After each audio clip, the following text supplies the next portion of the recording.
Welcome to the Kite Foiling Youth World Championships here in sunny Torregrande on the west coast of Sardinia. Hi, my name's Andy Rice, and with me, my co-commentator, president of the IKA, Mirko Babini. Mirko, great to have you here. Thank you, Andy. Ready to start a new experience on this 2022. It's super exciting to be here and to watch these kids going the speeds they do on these kite boards. We've got a number of divisions here. We've got the Formula Kite for the boys and the girls. That's the under 21 competition, and we've also got the A's Youth Foil for the under 17. But today, for the live commentary, primarily we're going to be focusing on the Formula Kite. And Mirko, we're getting to the business end of the competition. We've been through qualifying. We're halfway through Gold Fleet. So, for example, in the men, we have the top 21 contesting the Gold Fleet. Now, what's the important thing that they need to focus on today? I guess for sure no mistake, primarily from all the top rider. No mistake, because the aim that they have is to end up the day on the top 10 for tomorrow show. So let's see. It's gonna be interesting today. So the semi-finals is what they're aiming for tomorrow. That will be only the top 10 battling it out in the boys and the girls divisions of Formula Kite tomorrow, and the same for the youth foil under 17. Now, we will try and bring you updates throughout the day of what's going on in youth foil, but our cameras primarily will be focused on the boys and the girls races in Formula Kite. We've got 4 races on the schedule. Each of these races lasts about 12 minutes for the winner of the race, so super fast. Mirko, in that time, in 12 minutes, they are covering the distance that it would take a laser Ilka single-handed dinghy, the Olympic single-hander, take it about an hour to cover that distance. Yeah, you can imagine that in this kind of wind, which roughly we have around 10 to 12 knots, they can go over 20 knots on upwind and close to 30 on the downwind. So you can imagine how fast they can go around the course. So we can have a look on the weather of today. 27 degree, sunny, 10-13 knots expected, flat water because we are inside of the bay of Torregrande, which is a perfect path for this kind of foiling board. And let's see, again, it's gonna be interesting because the wind will keep shifting a little bit to the right side, so it's gonna be quite tactical also for them. Let's have a look at the leaderboard. Let's start with the men, if we can see. I don't know if we call them boys or men, but I mean, they're so mature, these sailors. I think they're both. 15-year-old Maximilian Mader from Singapore leading the standings, almost a faultless performance. Max is also the defending champion from last year. He's on 9 points. His arch rival from Italy trying to win this regatta on home waters, Riccardo Pianozzi, just 2 points behind, and you can see that there's a 20-point gap going back to Qubin Huang from China. So it's looking increasingly like this is becoming a duel, a match race between Singapore and Italy for the overall title. But other people might have a different view on that, and so we'll go to the women and show you the situation with the women's standings at the moment. And Israel doing extremely well. We've got Maya Ashkenazi and Gal Zuckerman holding the top 2 places for Israel, and then followed by the defending champion Julia Damasiewicz from Poland. And the Poles and the Israelis really battling this out at the front of the leaderboard in the girls division. The only one who's from another country is France's Heloise Pegori in 4th place. But you can see that Maya Ashkenazi stretched a bit of a lead yesterday. She won 3 of the 4 races in Gold Fleet. The conditions seem to suit her really, really well. So she at the moment is looking favourite to win this for Israel. Yeah, it's going to be really interesting on the woman fleet as well, because just Maya she's leading a little bit with quite a margin point, but behind, between the 2nd and the 6th, there is going to be a lot of battle.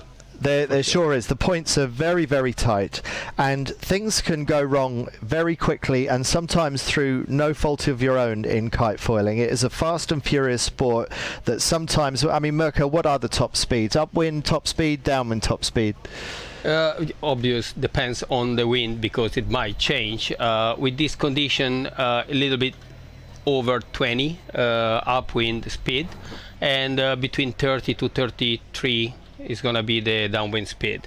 Depends on the wind speed. With the wind that we have today, between 10 to 13 is going to be that.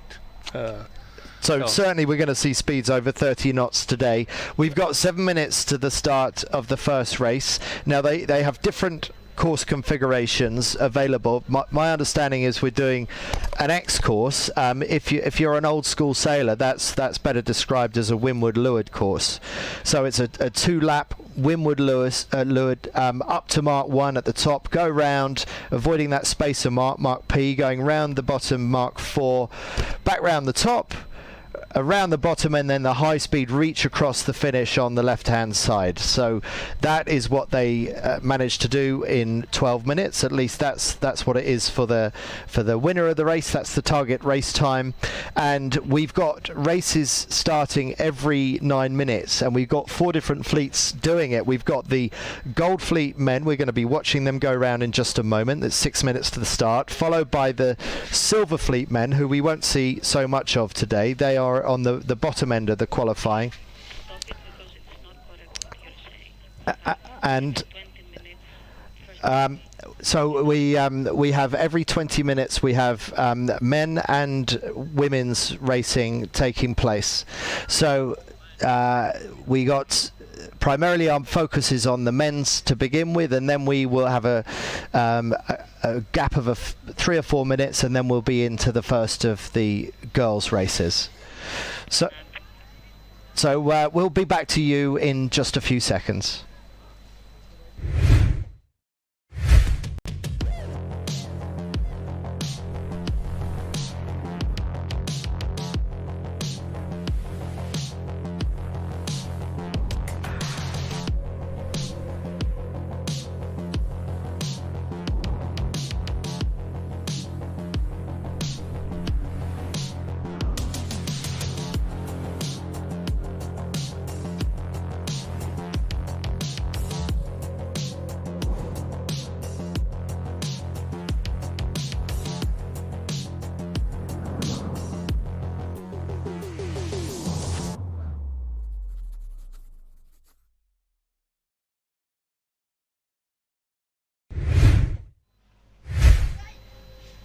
So 4 minutes 30 seconds to the start of the first boys race of the day.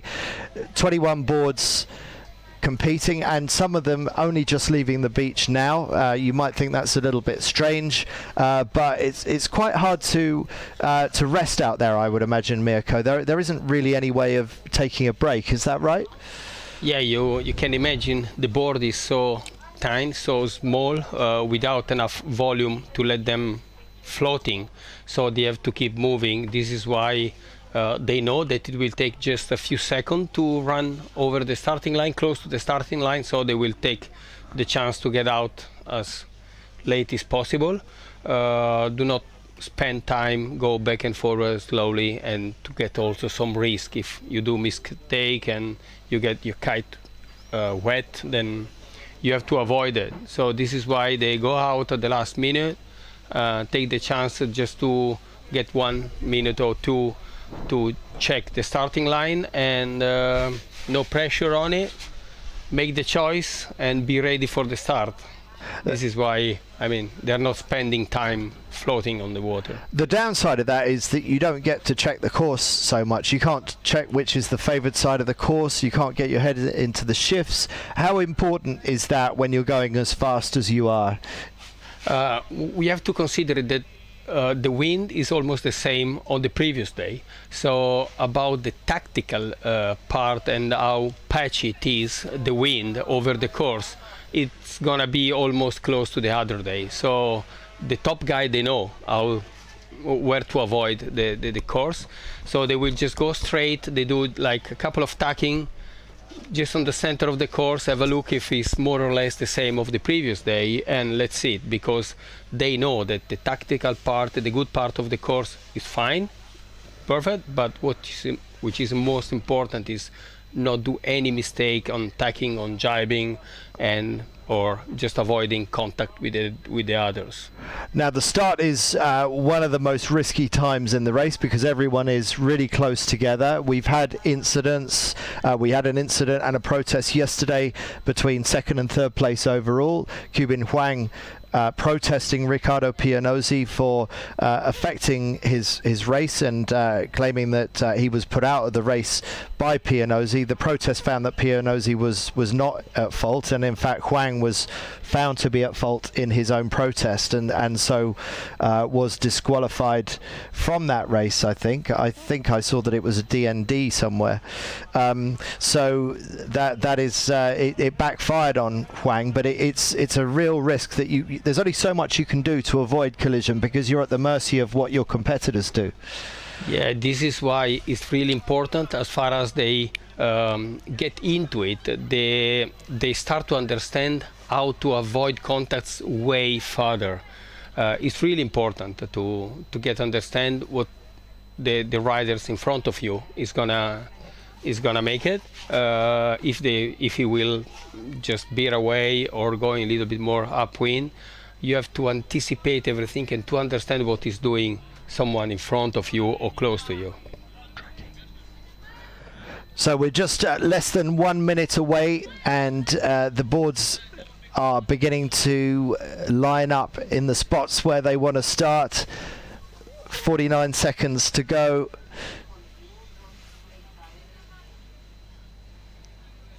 And the question is, will anyone be able to beat Max Mader, who is proving so difficult to beat, not just in the youth division, but he's one of the top performers at the senior level, at the Olympic level as well. 15 years old, but very mature for his years, and thinks about the sport very deeply.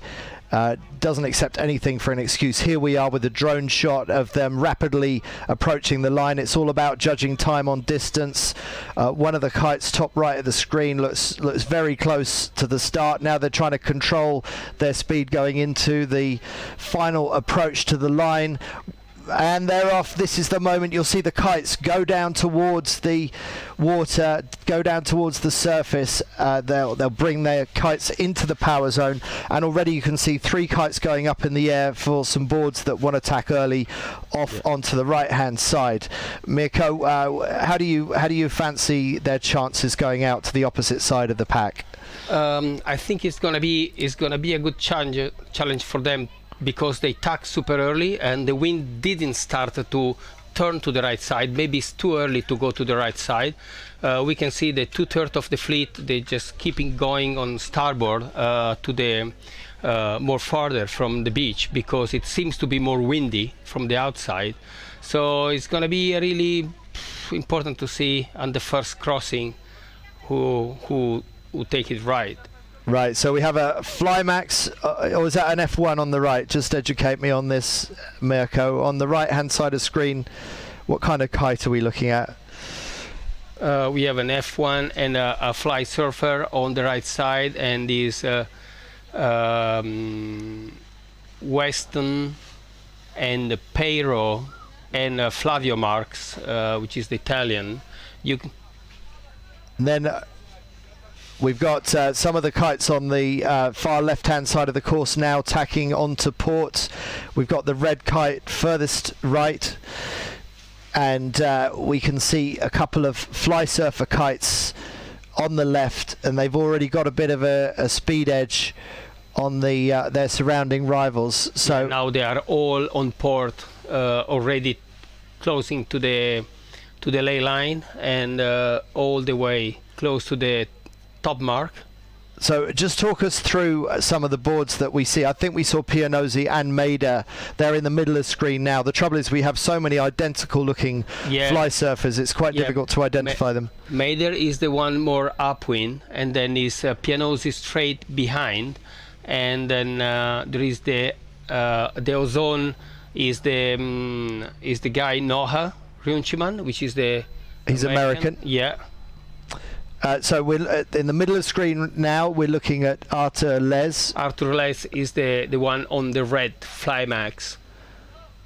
And Arthur had a really good day yesterday. He's in 4th overall, on equal points with 3rd place Cuban Huang. So the French rider using the red Flymax kite really starting to threaten for a podium position in this regatta.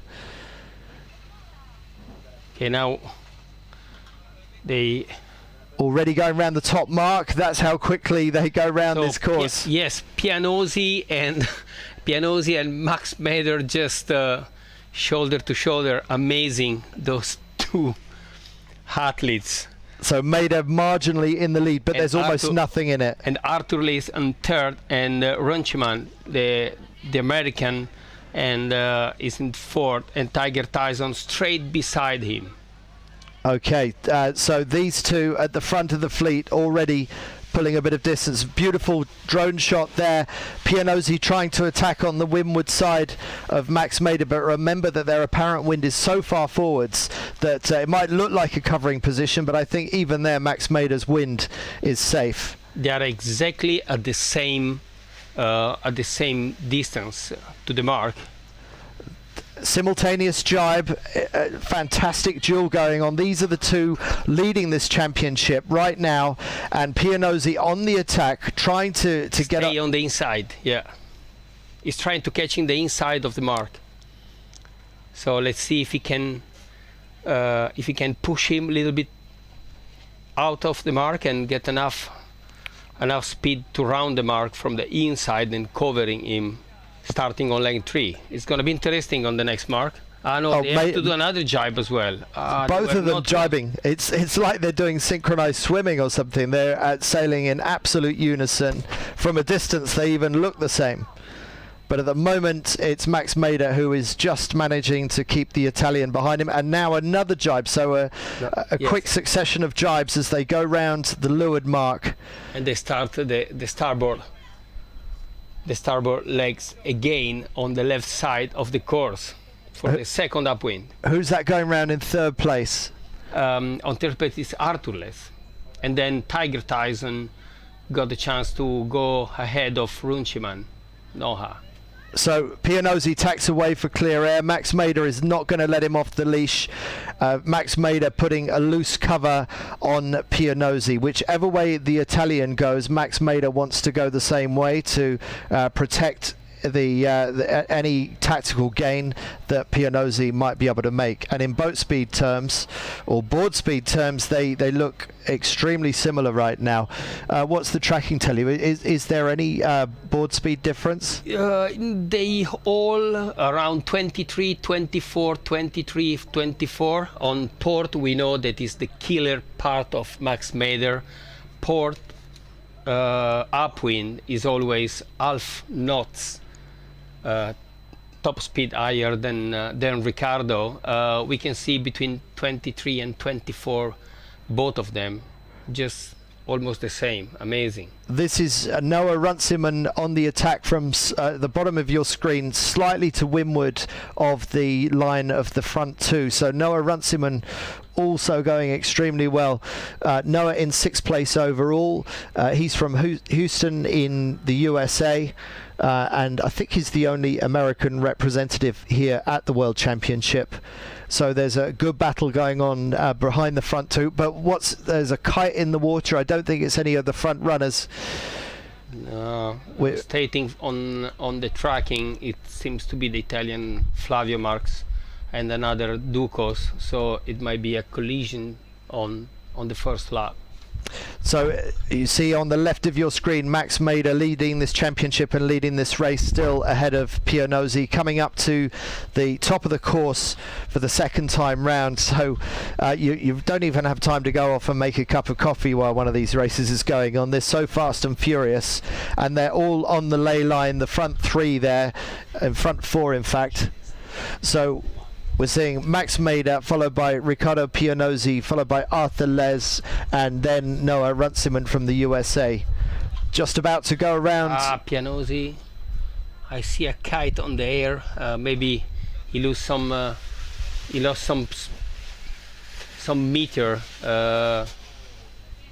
from Max Mader, and then I guess that the third fly surfer behind must be Kibin, the Chinese, which now appears a different fly surfer on the front. So it might be the Chinese just behind Pianozzi and in the front of Runciman and Tiger Tyson, which they are running with also on Kite. So it might be Kibin.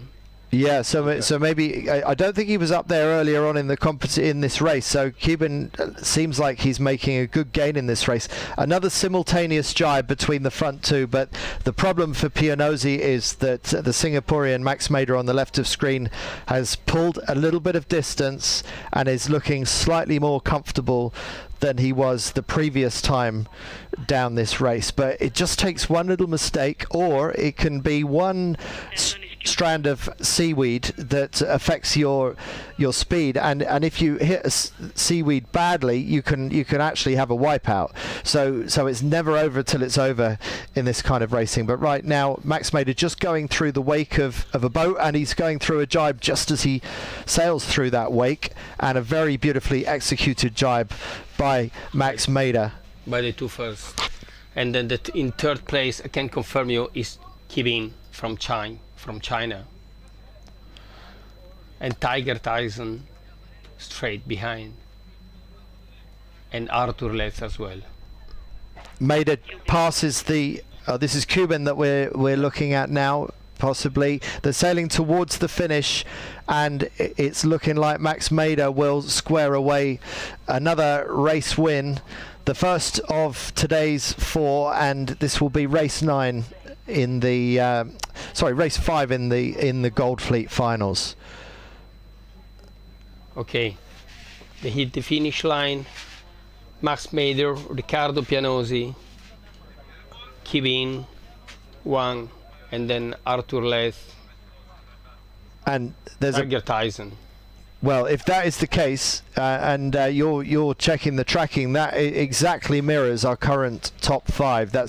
They finished this race exactly in the order of the top 5 in the overall championships, which is insane, eh? Yeah, it's surprising, isn't it, that there can be such a strong pattern when so much can go wrong in these races. But those top 5, it means they will be stretching their gap on the rest.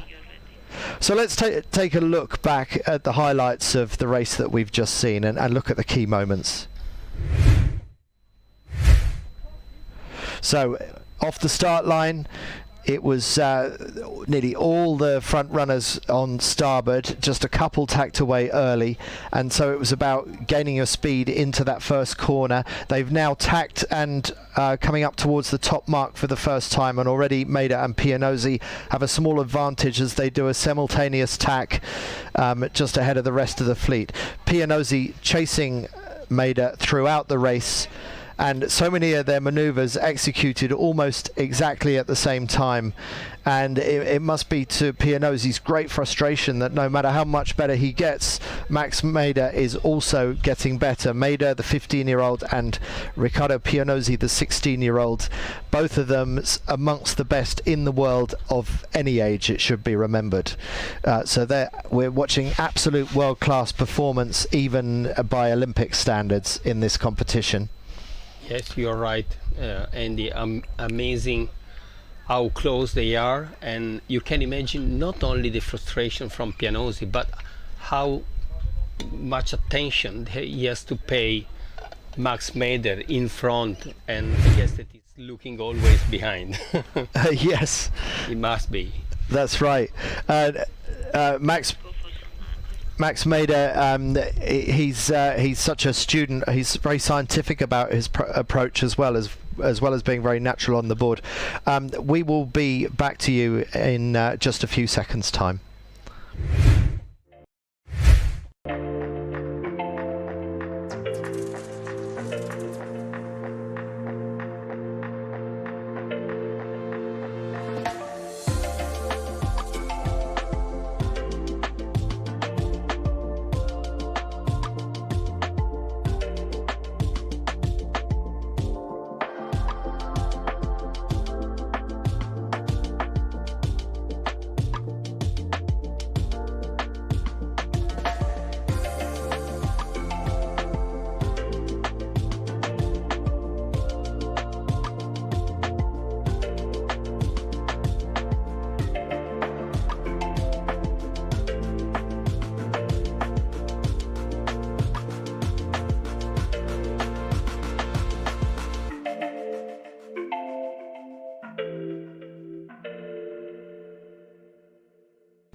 leaving. So we got 5 minutes till the start of the next race, and this is going to be the first of the girls' race. And if you saw the leaderboard at the top of the show, you'll know that this is very likely to be a battle between the top Israelis and the top Polish riders. Julia Damasewicz, the defending champion, still very much in the running, but ahead of her in second place, Gal Zuckerman from Israel, and ahead of her is another Israeli, Maya Ashkenazi. Mirko, I know a little bit about Gal Zuckerman because I watched her win every race, every single, I think it was 15 races to become the under-19 Youth World Champion in Amman at the end of last year. I don't know so much about Maya Ashkenazi. What do you know about her? I know that she went all winter training super hard, trying to setting up all the equipment, and we all know, I mean, she's 1 year older than Gal. This is why she didn't went to the under 19. I think each of them, they just helping each other to increase their level. So it's gonna be quite a great challenge to see. From Israel, they're gonna go to the Olympics to represent Israel.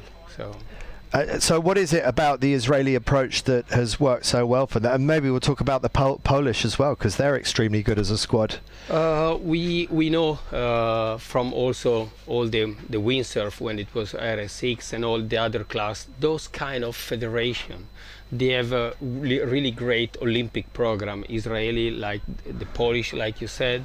So they go through a specific program and they take the people from the young age, and they really do an amazing job building their head, building their body, building their skills, and really stay close to make it athletes for the specific sport. So this is why I guess all over from over the 20 years we had always a Polish or an Israeli on the podium on the Olympic Games in sailing, no matter which class it is. So it's just about the professionalism that they have in the program. And the Italians are working hard at this as well. I'm sure you're aware of that more than anybody. So do you think the Italians can get up to the level of some of the other nations?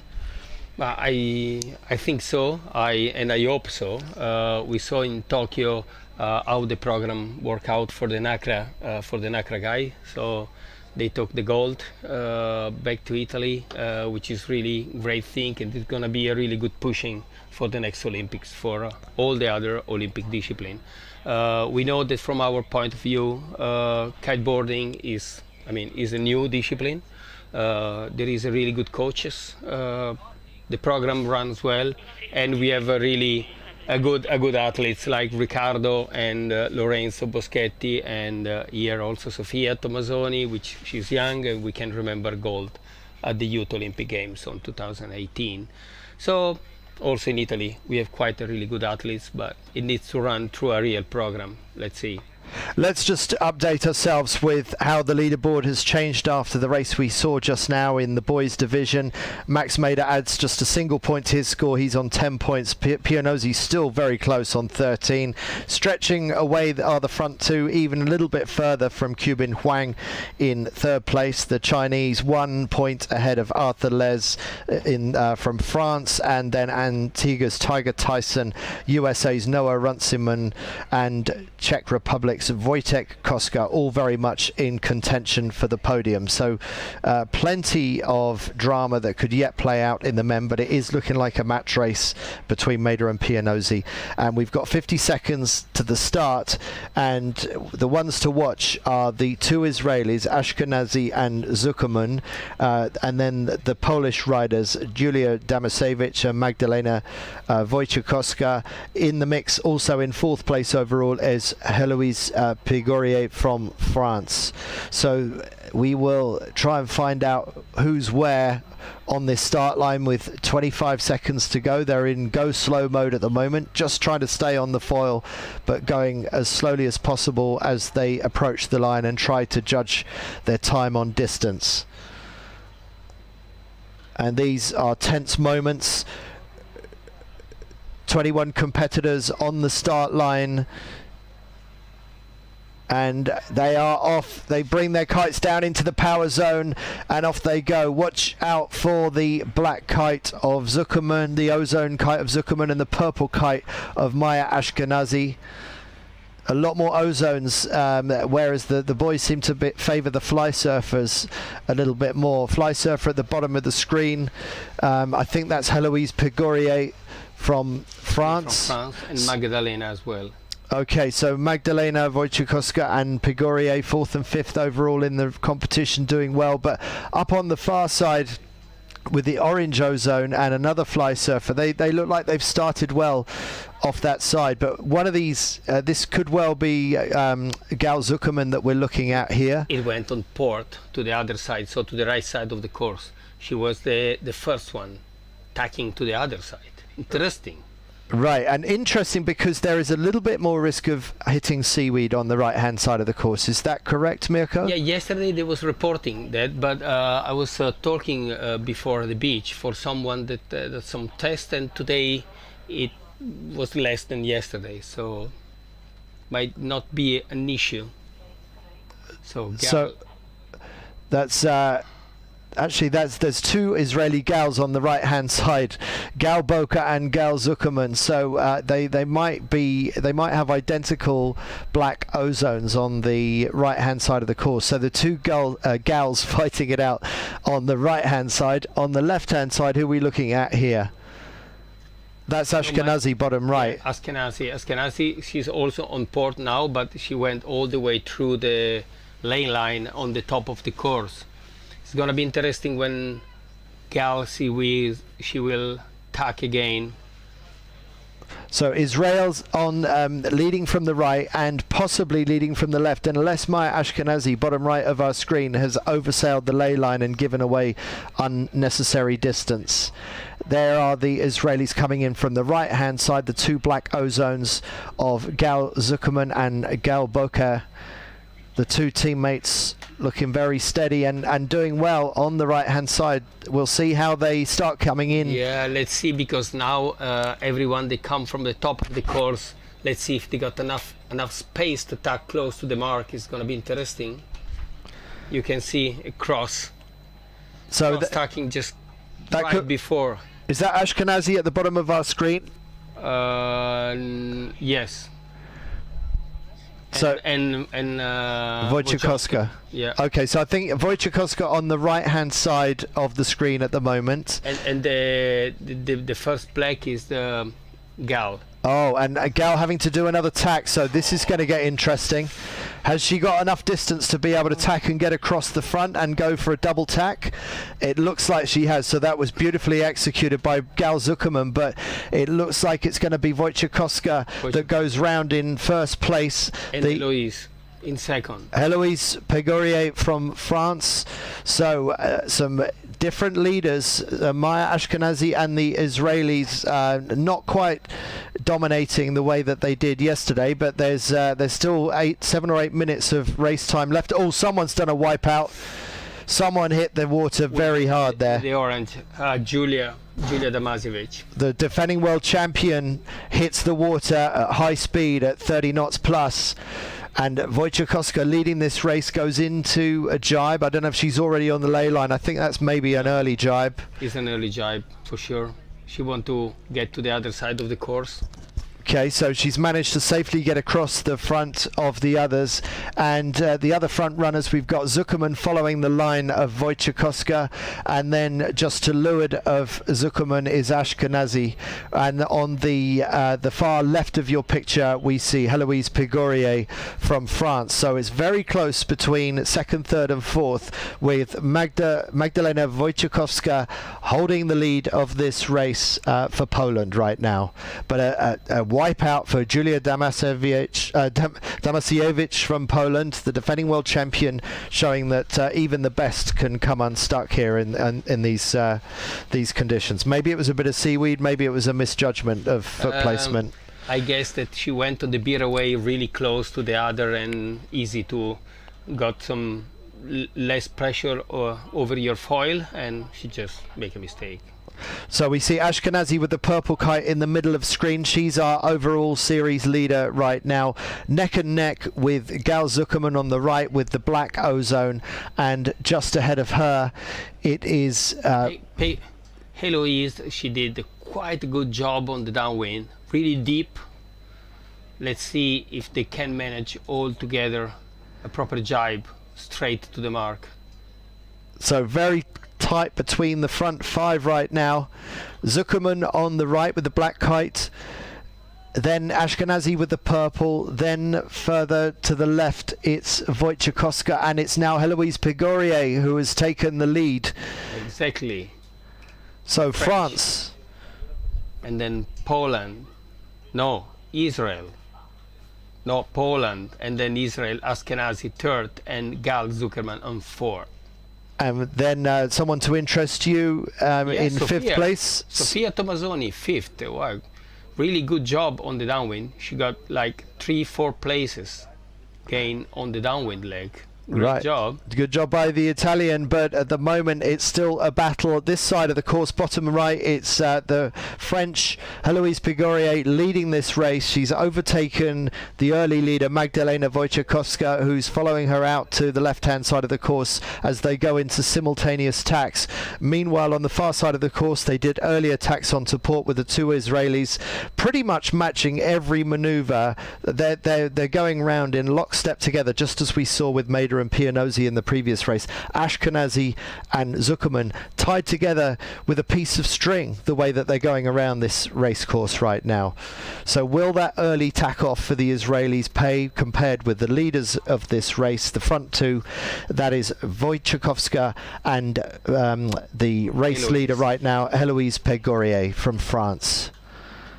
Yeah, it's gonna be interesting again because they take a different choice to go in one side or to the other. It's going to be really interesting how far as they're going to hit the ley line on the right side.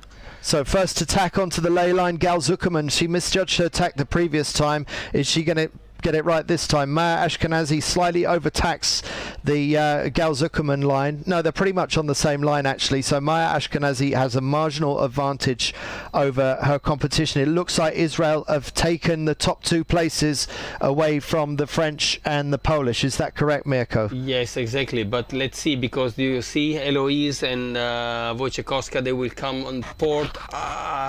So it was quite a good choice to go an early tack on their right side compared to the left, because you can see now Heloise and Wojciechowska, they are in third and fourth place. So the two Israelian again on the lead.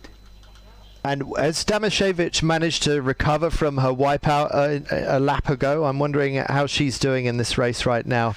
I can see her, but quite behind. Let's say out of the 12, top 10. Yeah, 12, 13 position. So look at that beautiful line of kites all approaching the windward mark for the second time. This will be the final downwind and then the fast reach to the finish. So the Israelis tied together by that piece of string, going around the race course together, just about to round the windward mark for the last time in their first race of the afternoon. Round goes Ashkenazi, round goes Zuckerman. What can Zuckerman do to make up ground on her rival from Israel? Yeah, you will see. I guess that Zuckerman will go for an early jibe compared to Ashkenazi.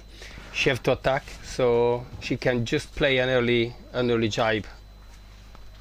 So that's the only move, or the best move that she's got available. And just as you predicted, she goes for the jibe. But what does Ashkenazi do? She does the same thing. She does the same thing. She was just looking behind. Is what you have to do, looking behind and try to act as close as possible to the one behind you to cover him. I bet looking behind you is not as easily done as it's said on these boards. Absolutely not, because you have to keep focus on the front and have a look on the nose of your board, keep the pressure on your leg, keep the perfect eye on the pressure on the kite. I mean, there is so many things to do at the same time. You can imagine also looking behind. Yeah, it's incredible how multi-skilled you've got to be and multi-focused. Ashkenazi looks like she's pulling a bit of distance on Zuckerman now. They're running identical gear. They're both running ozone. And almost they hit 30 knots 29, 30, 30.3, 29, 30, 31 knots downwind with just 9 knots of wind. 9 Fantastic. tenths, yeah. Amazing conditions. So what size kite is she running there? It's a 15, is it? It says 16. This is maybe or 15 or 18. They should have 15. Yeah, 15 kite. We can see now easily from our drone images, which is just simply great. Oh, it is beautiful to watch, isn't it? So there goes Ashkenazi on the final reach to the finish, and Zuckerman needs to think about second place, because close on her back Heloise. is Heloise Pigueria, who was the fastest on that downwind leg. Heloise going really fast with that fly surfer downwind. Ashkenazi stretching away from Zuckerman is looking increasingly. Yes, she's won that race, and Gal Zuckerman makes it a 1-2 for Israel, followed by France. Heloise Pigueria getting into third place, followed by Wojciechowska in fourth place potentially. I'm not sure actually. We might need to confirm that. But yeah, Wojciechowska fifth, and then Sofia Tomazoni sixth. And who was fourth? Archis. Oh, Archis. Nina Archis from Poland as well. Okay, so Nina must have done some really good speed down that final run, because we hadn't spoken to about Nina until that point. So I'm not sure what we're seeing here. Someone being pulled out of the water. They've got their board. We'll bring you any updates on that. The second finisher, she's sitting to rest. Oh, she's just resting. Okay, that's just having a rest. Because on we the, just are not looking really well on the screen. on the coach boat. Yeah. Okay.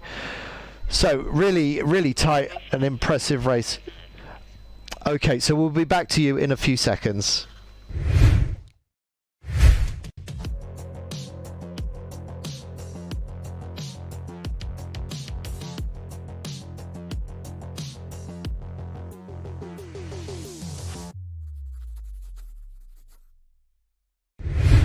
Il trapezoid è pronto per dopo. Right, so not much of a breather for you and me, Mirko, before we get into the second race of the boys, the 21 boys in Goldfleet. And I don't know how much they will have been paying attention to that race. Let's just have a look back at the highlights of that first race for the girls and remind ourselves of how it played out, because we saw a bit of lead changing. So, as you would expect, most of the fleet started on starboard, pretty standard stuff. But we saw two of the Israelis, that Gal Boka and Gal Zuckerman, tack off early onto the starboard side, which served them pretty well. But Gal Zuckerman undertacked the ley line slightly, had to tack over again for a double tack, which she executed beautifully well. But around the first mark, coming up and leading in the early stages, was Poland's Magdalena Wojciechowska. And there's the double tack that I was talking about, and then going around the windward mark, this is Magda Wojciechowska going around ahead of Heloise Pigueria from France. And then Julia Damasevich with the orange ozone. Just watch her on the left of screen if we stay long enough on this. No, she just had a wipeout at that point. We then see the Israelis who tacked off early, still attacking at the bottom of the course, but Pigueria from France is now in the lead ahead of Magda Wojciechowska, the two fly surfers going around the bottom. And then Ashkenazi, our event leader right now, followed closely by the other Israeli competitor, Gal Zuckerman, with the black ozone. The purple and the black ozones of Israel tacked out early to the starboard side. This is them tacking onto the final ley line for the windward mark second time round. And this was the move that put Israel up into the top two spots. Magda Wojciechowska and Heloise Pigueria now on the chase, and Ashkenazi stretching away, jibing down the final run, stretching a little bit more distance on her rival Gal Zuckerman, who needed to watch out for the fast closing Heloise Pigorier, who really closed the gap on the final downwind leg. But it was Ashkenazi from Israel winning that race, stretching her lead in the overall competition. Zuckerman from Israel consolidating with a second place, and Heloise Pigorier sailing one of the best races of her competition so far. And we're just a few minutes away from the start of the next boys race. And Mirko, we saw Max Mader just beat Pianozzi in that race. That is a pattern that Pianozzi will be desperate to start changing. I mean, I guess that Ricardo is really looking for pushing him and to push him to a mistake. I think is the only way to maybe to get it through, because the speed is so close and their skill is still so close, which the only way to get in front is to push him as far as you can. Try to let him to make a mistake. It's like on MotoGP, you know, you stay closer and closer and closer, which is gonna be great. So we got 3 minutes until the start. Here's the leaderboard after the last girls' race. So you can see Maya Ashkenazi stretching her lead now to 9 points over her Israeli teammate Gal Zuckerman, who has now got a bit of a buffer to Heloise Pigorier, who displaces Julia Damasiewicz into fourth place. So Pigorier's third place puts her into third overall, and Damasiewicz, the defending world champion, she had that wipeout at the top of the course when she was in third or fourth place. Now she's out of the podium, but still only a point behind, with Magdalena Wojciechowska leading that race briefly. She's up into fifth, and Nina Architz of Poland with a really fast gain. A really fast run towards the finish in sixth place.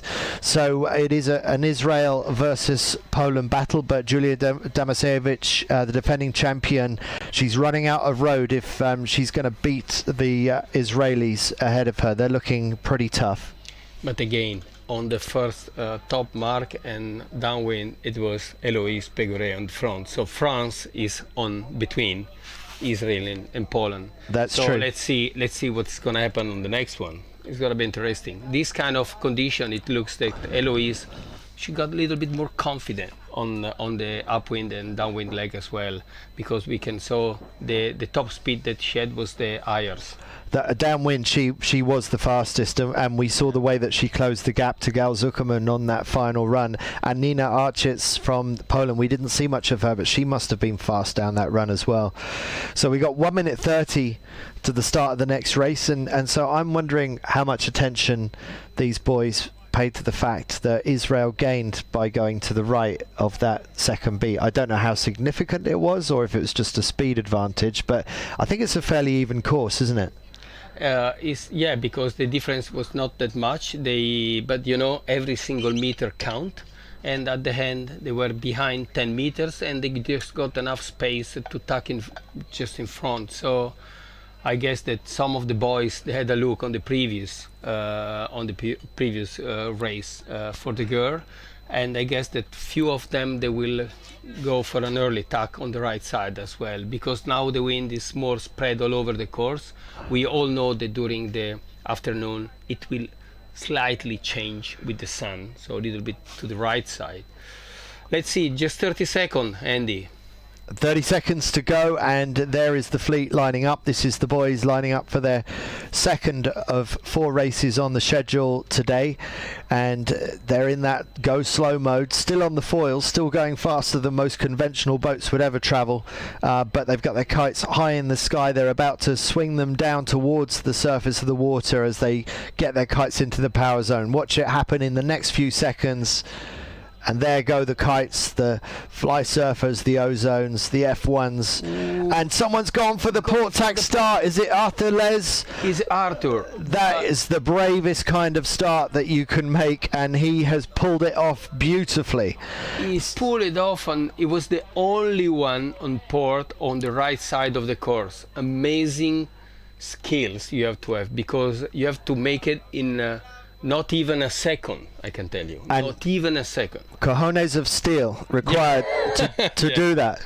Yeah. So let's see how the red kite gets on the far side. We wish Artur the best, because he just pulled one of the bravest moves that you can do in high-level kite foil racing. That could have gone badly wrong if he had misjudged it. But we see the red kite on the far side of the screen, whilst we see the gaggle of fly surfers coming out to this side of the course. I think that's Max Mader just tacking off now. He's the first of this pack to tack away. So Max Mader looking in very good shape, and Pianozzi also on this side now tacking. And then on the far side is Noah Runciman, the yellow ozone of USA. He is the last to tack on this side. But Max Mader controlling this side of the race course already. He's the fly surfer on the right of picture. And we've got the F1 kite. I just need to identify the F1. I'll get back to you on that in a moment. Might be Sebastian Ducos, but I'm not sure.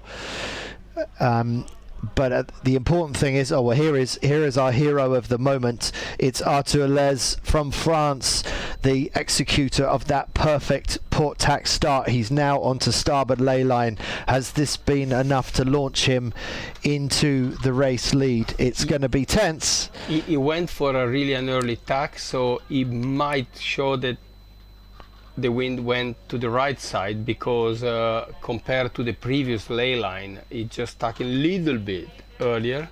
So let's see if he can get the windward mark. It will be a really good lead. Well, he's looking pretty good right now. Will it be enough to get across the front of Max Mader? It could well be that it is, and I think he has. So Artur Les leading the whole fleet right now. It's actually a pretty comfortable lead. Yeah, because thanks to our tracking, we can say that he's leading by almost 90 meters, which is really...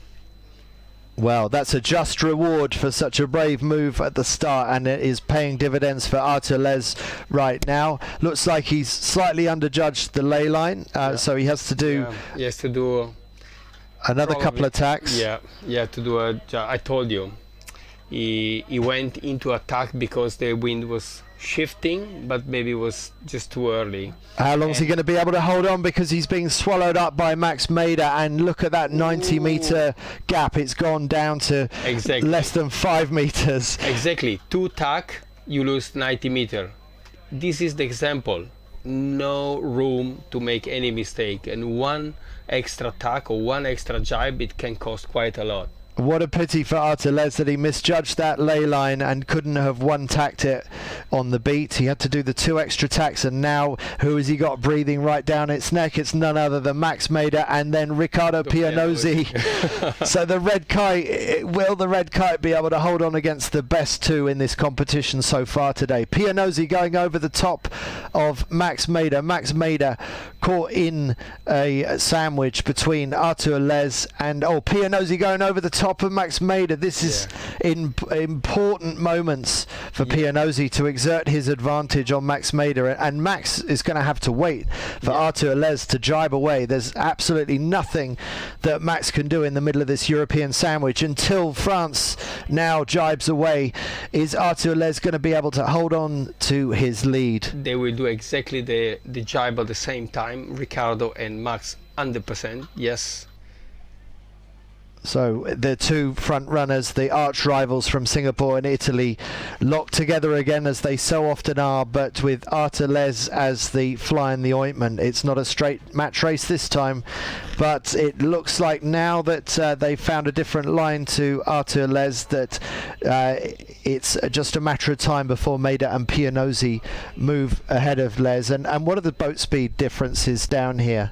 They are all of them between 30 and 32 knots, 33 knots sometime. It looks to me like the two new leaders, Singapore and Italy, are just a tad quicker than Artur Les. So I fear that Artur Les' moment in the sun is beginning to fade. Yeah, it seems that he has a slightly smaller kite. compared to Ricky and Max, which we know that they really prefer to be full power always.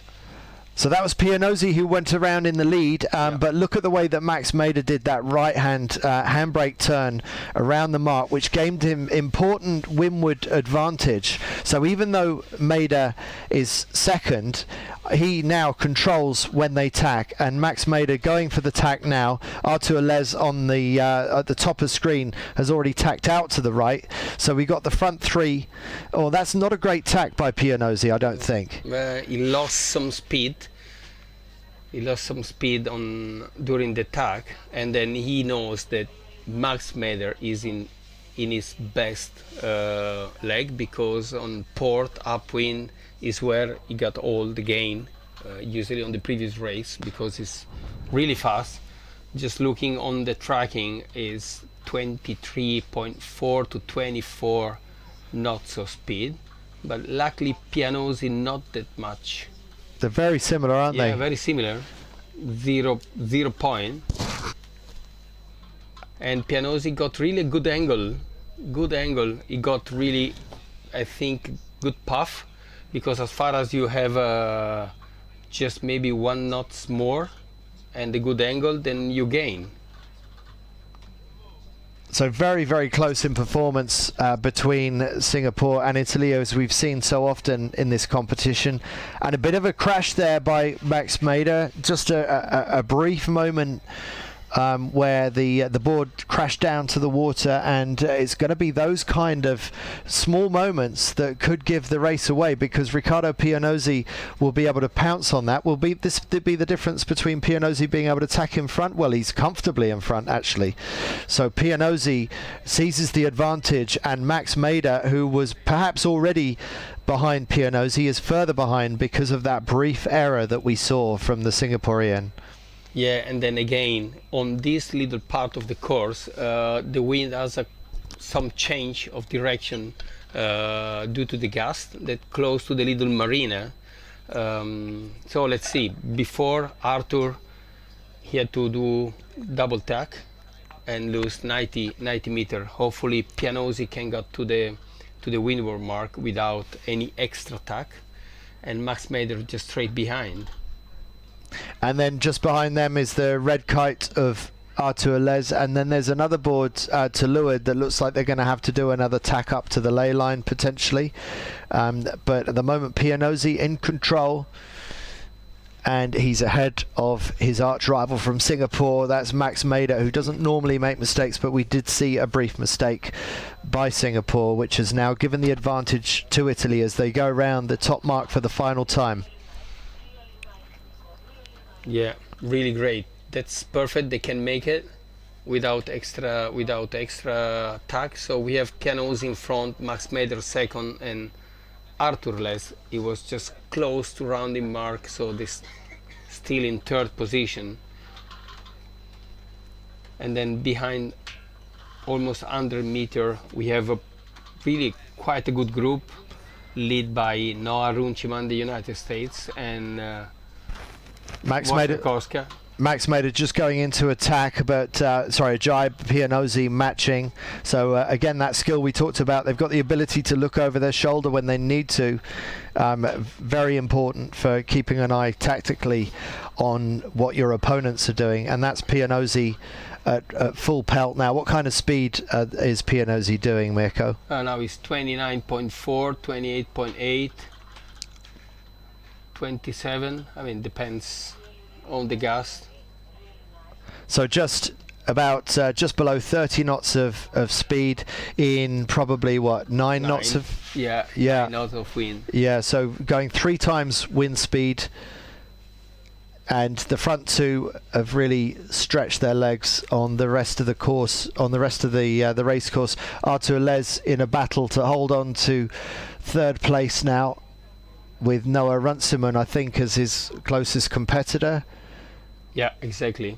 Noah Runciman just behind Artur Les, which he must did some mistake during the last jibe, because he lost quite a lot of space.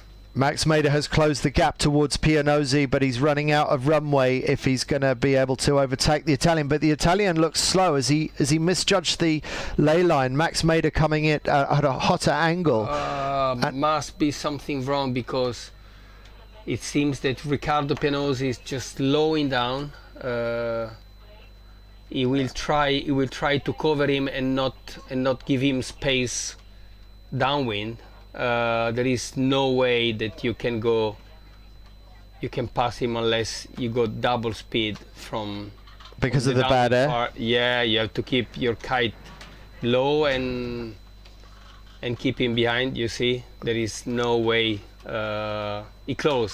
He keep it close the gate, and then. But Pianozzi does it. That's an important psychological victory for Pianozzi. Great for his results, but it's also psychologically really important that he continues to beat Max Mader. So, fantastic performance by the Italian, wearing the blue jersey for being second overall in this competition as things stand. And there's the yellow jersey of Singapore.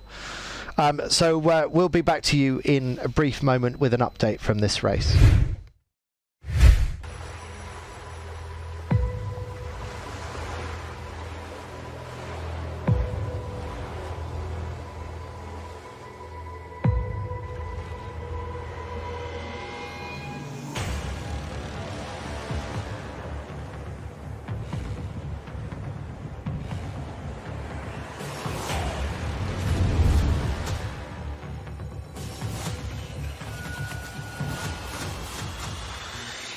The R5, built to win. WhatsApp, I'm sending you a message. I don't know if you're doing long or short ads, so you tell me after. No, read the WhatsApp. I need to be able to communicate.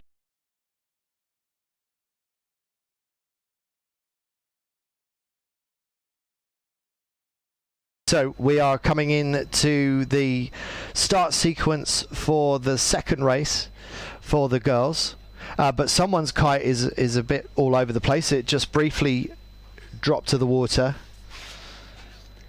Still another more than 5 minutes, so we can do the highlights for the previous race. Okay, let's take a look at the highlights of that race. It was an incredible battle, and I particularly loved the start of this race. It was phenomenal. I'm not sure how often we'll get to see this at this competition, but let's see that moment of glory for Arthur Lenz from France.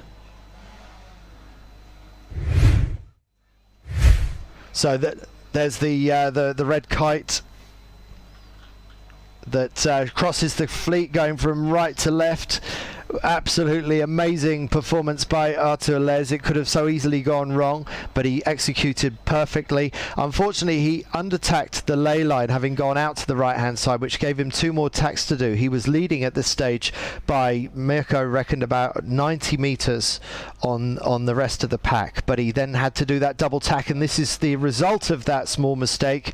It meant that breathing right down his neck around the top mark was Max Mader from Singapore, and very close behind Riccardo Pianozzi.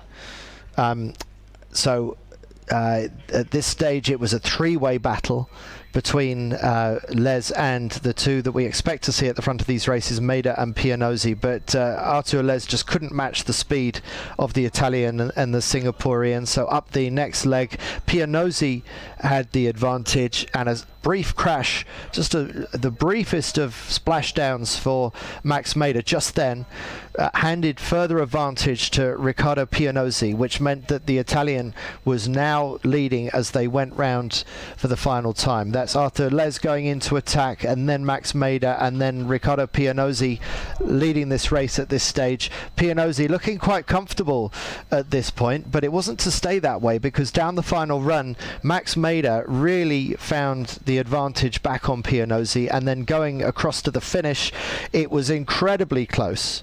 So we're seeing some of the other boards in the top 10 there, but here are the final stages of the race, and it is Pianozzi still leading Max Mader, matching jibe for jibe. Pianozzi on the left, following Max Mader's decision to break away from the lead, and at this stage it still looks pretty comfortable for Pianozzi.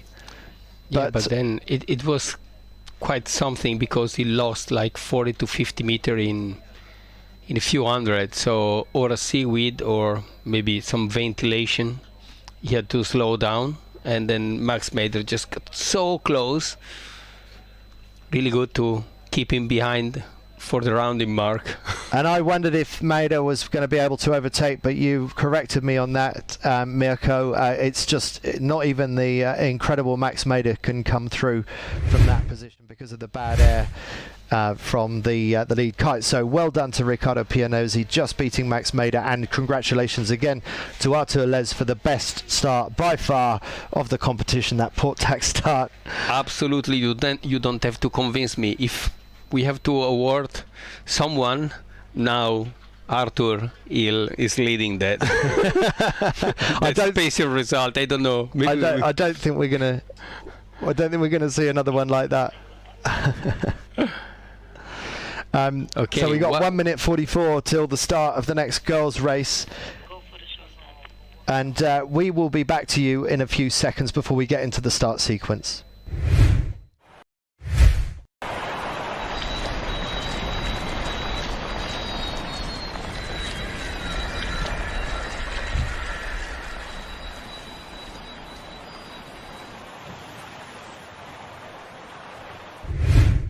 I really like this tracking. You're on. So the results, the update after that really close race, Riccardo Pianozzi now closes the gap to just 2 points on the overall leader, Max Mader. We didn't have much to say about Qubin Huang in that race. Didn't see much from the Chinese, but we saw a lot of Artur Les, who is closing in on the podium. He's just 2 points after that incredible port tack start. And Noah Runciman also sailed really well in that race. He was fifth in that race. Sorry, Qubin Huang, I should say, he was third in that last race. He must have really come on at the end, and Yeah. we just didn't see him because it was on the pack behind Runciman and Wojciechowska, and it was the fly surfer on the pack, and unfortunately he doesn't have the tracking on him. So he just got it through Arthur on the last leg. 15 seconds to the start of this girls' race, and some of the kites struggling to get up in the air and flying as you would like. But let's see how things start to play out. We've got 5 seconds to go. They'll bring their kite down into the power zone. Already some of them are accelerating, and they are into full speed now. And watch out for the purple ozone of Maya Ashkenazi and the black ozone of Gal Zuckerman, the two leaders from Israel, first and second in the regatta so far. So who do you have down as the early winners out of that start, Mirko? So the Ashkenazi and Damjasevic and Wojciechowska, they went all on port now. So they went all of them for an early attack to the right side of the course. So they're really trying to covering all of them. Okay, so we see most of the front runners now in this picture going out to the right hand side, so quite different to the approach of the boys. The girls deciding to start at the committee boat end and committing to an early tack out to the right. So Gal Zuckerman and Maya Ashkenazi in a very close battle, but it looks like Julia Damasevich with the orange kite is actually leading this race right now, and just behind her is Savica, yeah, Dominika. And also doing very well in the early stages, Magda Wojciechowska with the from fly Poland. surfer, yes. Yeah. So we see Damasevich in the middle of the picture now with the orange ozone. She had that wipeout in the previous race when she was lying in third or fourth place. But at the moment, the defending world champion from Poland looks like she's in pretty good shape, with further to the left-hand side of the screen. One of those purple ozones is the overall leader of this competition. It's Maya Ashkenazi from Israel. So how will the starboard side of the course worked out for Israel and for the Polish? Yeah, it will change for sure straight after they start tacking over the right side of the ley line, right side of the course, because we will see Karl Zuckerman. And there is the Rin Atakan, the young Turkish girl, looking on first. She went on the middle of the course. She went able to tack on the left. Let's see how she will end up on. Well, we don't see her in picture at the moment, but she could be a threat from the other side of the course because at the moment our leader in the picture is Wojciechowska. Because she's coming from the left on port. She just stuck as a last, so she must be downwind to the main group, to the leading group. So Gal Zuckerman, she's definitely at the front. So Gal Zuckerman, you think is actually on the ley line? She is on the ley line. So if Gal Zuckerman, she's coming in from a lot further down to leeward than the other three that are coming in from a higher angle. So have these three that we're looking at here, have they overstood the ley line? Have they given away unnecessary distance to Gal Zuckerman? But Gal will be pushing high, going at a slower speed. So yeah. You look at the... We can look at the track, but we can look on the images that we got from the drone, and Gal had to do another tack because close to the marina, like we saw before Arthur, there is no way. The wind is shifting a little bit just exactly where the mark is. Right. So it's actually worked out pretty badly for Zuckerman. She's back in about 7th or 8th place now, so that extra tack has really hurt her badly. The lead right now is between Wojciechowska and Pigorier. Yeah, exactly. Again. So yes, these two were looking very strong, if you remember, in the previous girls' race. Bit of a crash down there for a moment, but it's not proven too expensive. But that just gives Pigorier a little bit more. Sorry, it's Pigorier leading, and it's Wojciechowska in second. So Pigorier on the left from France and Wojciechowska from Poland chasing her. And then in third place, it's Damasewicz from Poland. So Poland has second and third in this race behind France, who is currently leading. Ashkenazi in fourth. She's our overall series leader so far, and Zuckerman's mistake, the double tack at the top, has put her back into about 6th or 7th place, so she's got a bit of catching up to do. You can see her at the top of screen, the black kite, and then just to her left, or to your left watching, it's the purple kite of Ashkenazi. But down comes Pigorier, who we've already seen has really good downwind speed. She's one of the fastest down this leg, so she's really stretching her advantage. And she's got a very unique style. You can pick out her silhouette from a long way away, can't you, Mirko? Yes, exactly. The stance that she's using is quite big, not used to for a girl. But maybe she liked to have a lot of pressure on the nose of the board, and maybe she got the right position to increase 2-3 knots of speed. Well, amazing. It's certainly working out for her, because this is Pigorier going very, very quickly down this run. She's averaging slightly higher speeds than her opponents, so the French sailor is stretching her lead and by 70 meters. But meanwhile, Magda Wojciechowska still in second place, and it could be Archich. Oh look, no, Eloise, just when the wing tip is just fold, you lose a lot of space, and you can't go straight head upwind. You have to keep going downwind until the pressure doesn't fall.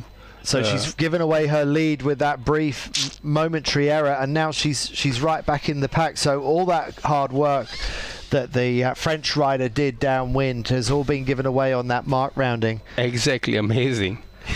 she went almost close to the mark by 80 meters leading, and just small mistake again, folding the tips of the kite. And so it's Wojciechowska is now leading, and so Wojciechowska, will she be able to exert the advantage? Pigorier is still managing to hang in there, but this is a very, very tight race now. Yeah, they are exactly the same distance, 2 to 10 meters, so they are just neck to neck. It's gonna be important, the tacking speed, and how close they're gonna tack on the right ley line of the course. It's going to be really important for all of them. And Nina Arcic, she is also in the hunt in this race. The Polish rider using an ozone kite. I think it might be the purple ozone that she's using. Yeah. But at the moment, the battle on the left of screen for the lead, it's between Pigorier and Wojciechowska. It looks like Pigorier is getting back a little bit of an advantage. But Arcis as well. She went pretty close because she went for an early tack and start to be pretty patchy on the right side of the course. So when they got a good gust, they gain. We need to wait until the round mark, Andy. We do.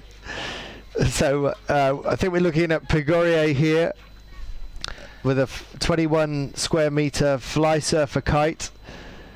And she's going to be first out to the starboard ley line. Now, is she going to judge it correctly? This is a critical moment. But it looks like she might have been overtaken from the far side. Hard to tell at the moment from this angle. No, it's really difficult. And also, as we've seen before, as far as they get close to the windward mark, the wind is shifting always a little bit. So if they got the wrong gust, the wrong direction, they will lose something. So we have a pack of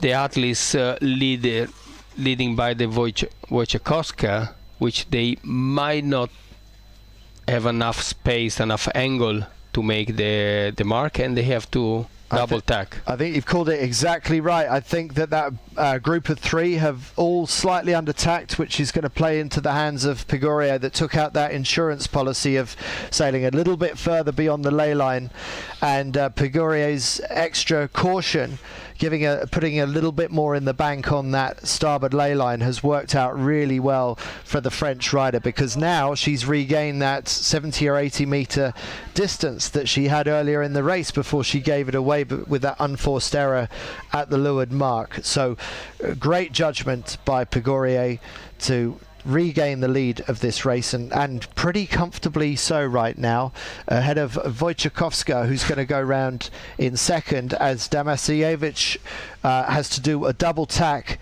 but looks like will hold third place. So at the moment it's France leading, and then two Polish riders.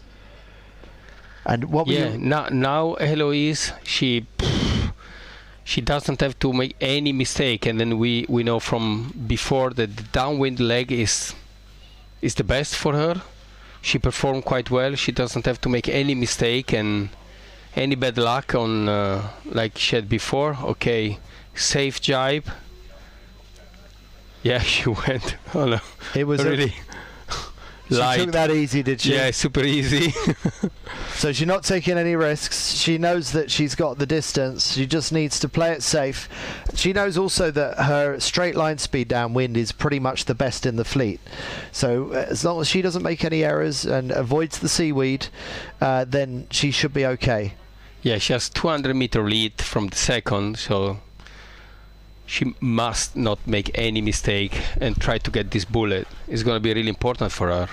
Yeah, she's won one race so far in the previous 12 or 13 heats that we've had, but this would be a really important feather in her cap, a great confidence booster for Heloise Pigorier if she can hold on for France in this race. And look how close it is for second, third, fourth and fifth behind her. So that's the battle going on for the other places.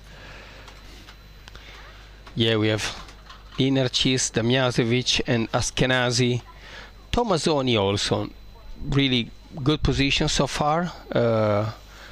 I think that she got really the good choice to have a bigger kite on this kind of condition. She's sitting in 6th place now. Yes, and Nina Arcic going very well in this race, but we are looking again at our race leader. It is Heloise Pigorier. And just about to go around the leeward mark for the last time, and it will be the high-speed reach across to the finish. So just keep it together. That was the bit where she had the unforced error the previous time round. She's safely got past that period of the course, and just a few seconds and she will be confirmed as the winner of the second race of the day, race 14. Yes, Andy, I must say she will deserve a win. She deserves a bullet because she performed on race 1 really, really well, and on race 2, that's perfect for her. Also psychologically, like you said, and it's going to be a big push for her. Let's see what we can pick up of the others as they come across. It looks like it's Nina Arcic coming in for second place, closely followed by Wojciechowska and Damjasevic. Okay, so it's the Czech Republic. Sorry, it's Poland. It's three Polish riders all coming across the line together. Then the purple ozone of Ashkenazi, and then a fly surfer that I think is Tomasoni from Italy. Exactly. And then Gal Zuckerman from Israel. So not so good by Israel. They're still going to be holding the top 2 spots, but that was a very good race for the Polish, and of course, best of all for the French rider.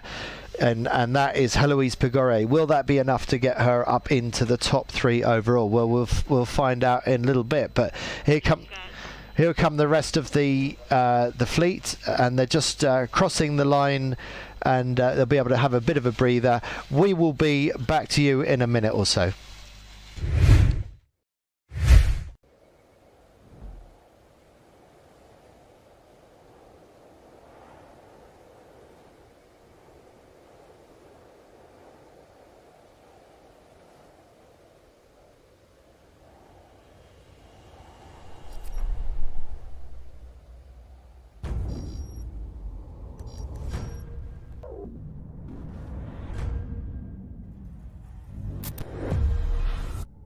Meet the R1 V4, our highest performance Olympic and IKA registered racing machine.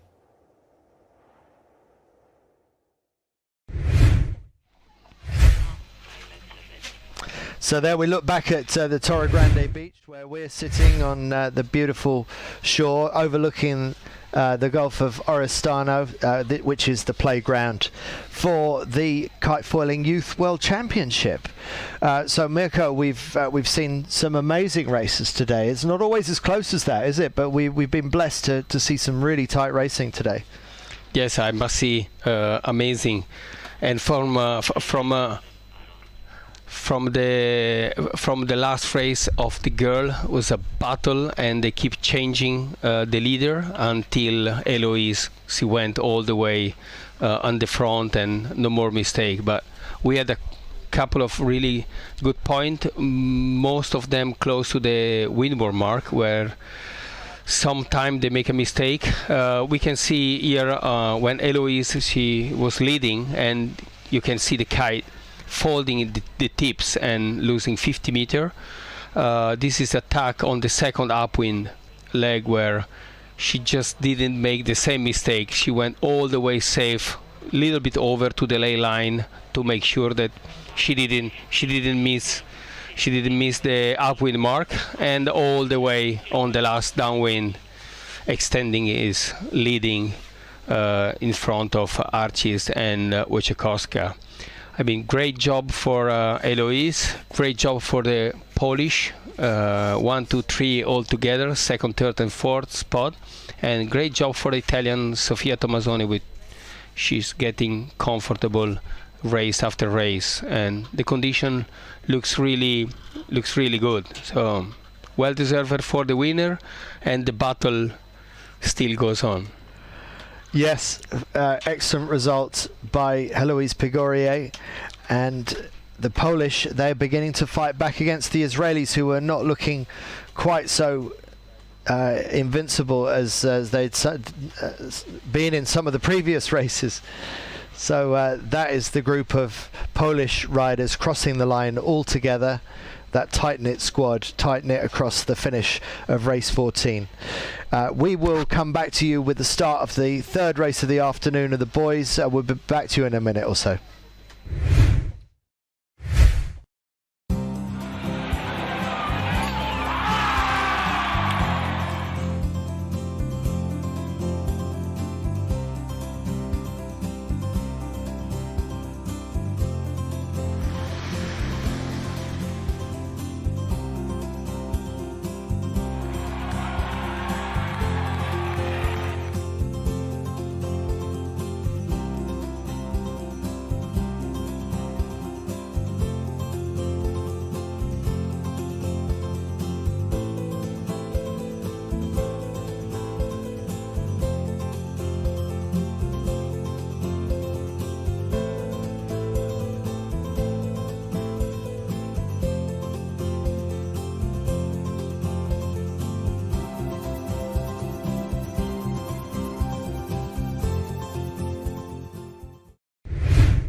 Second.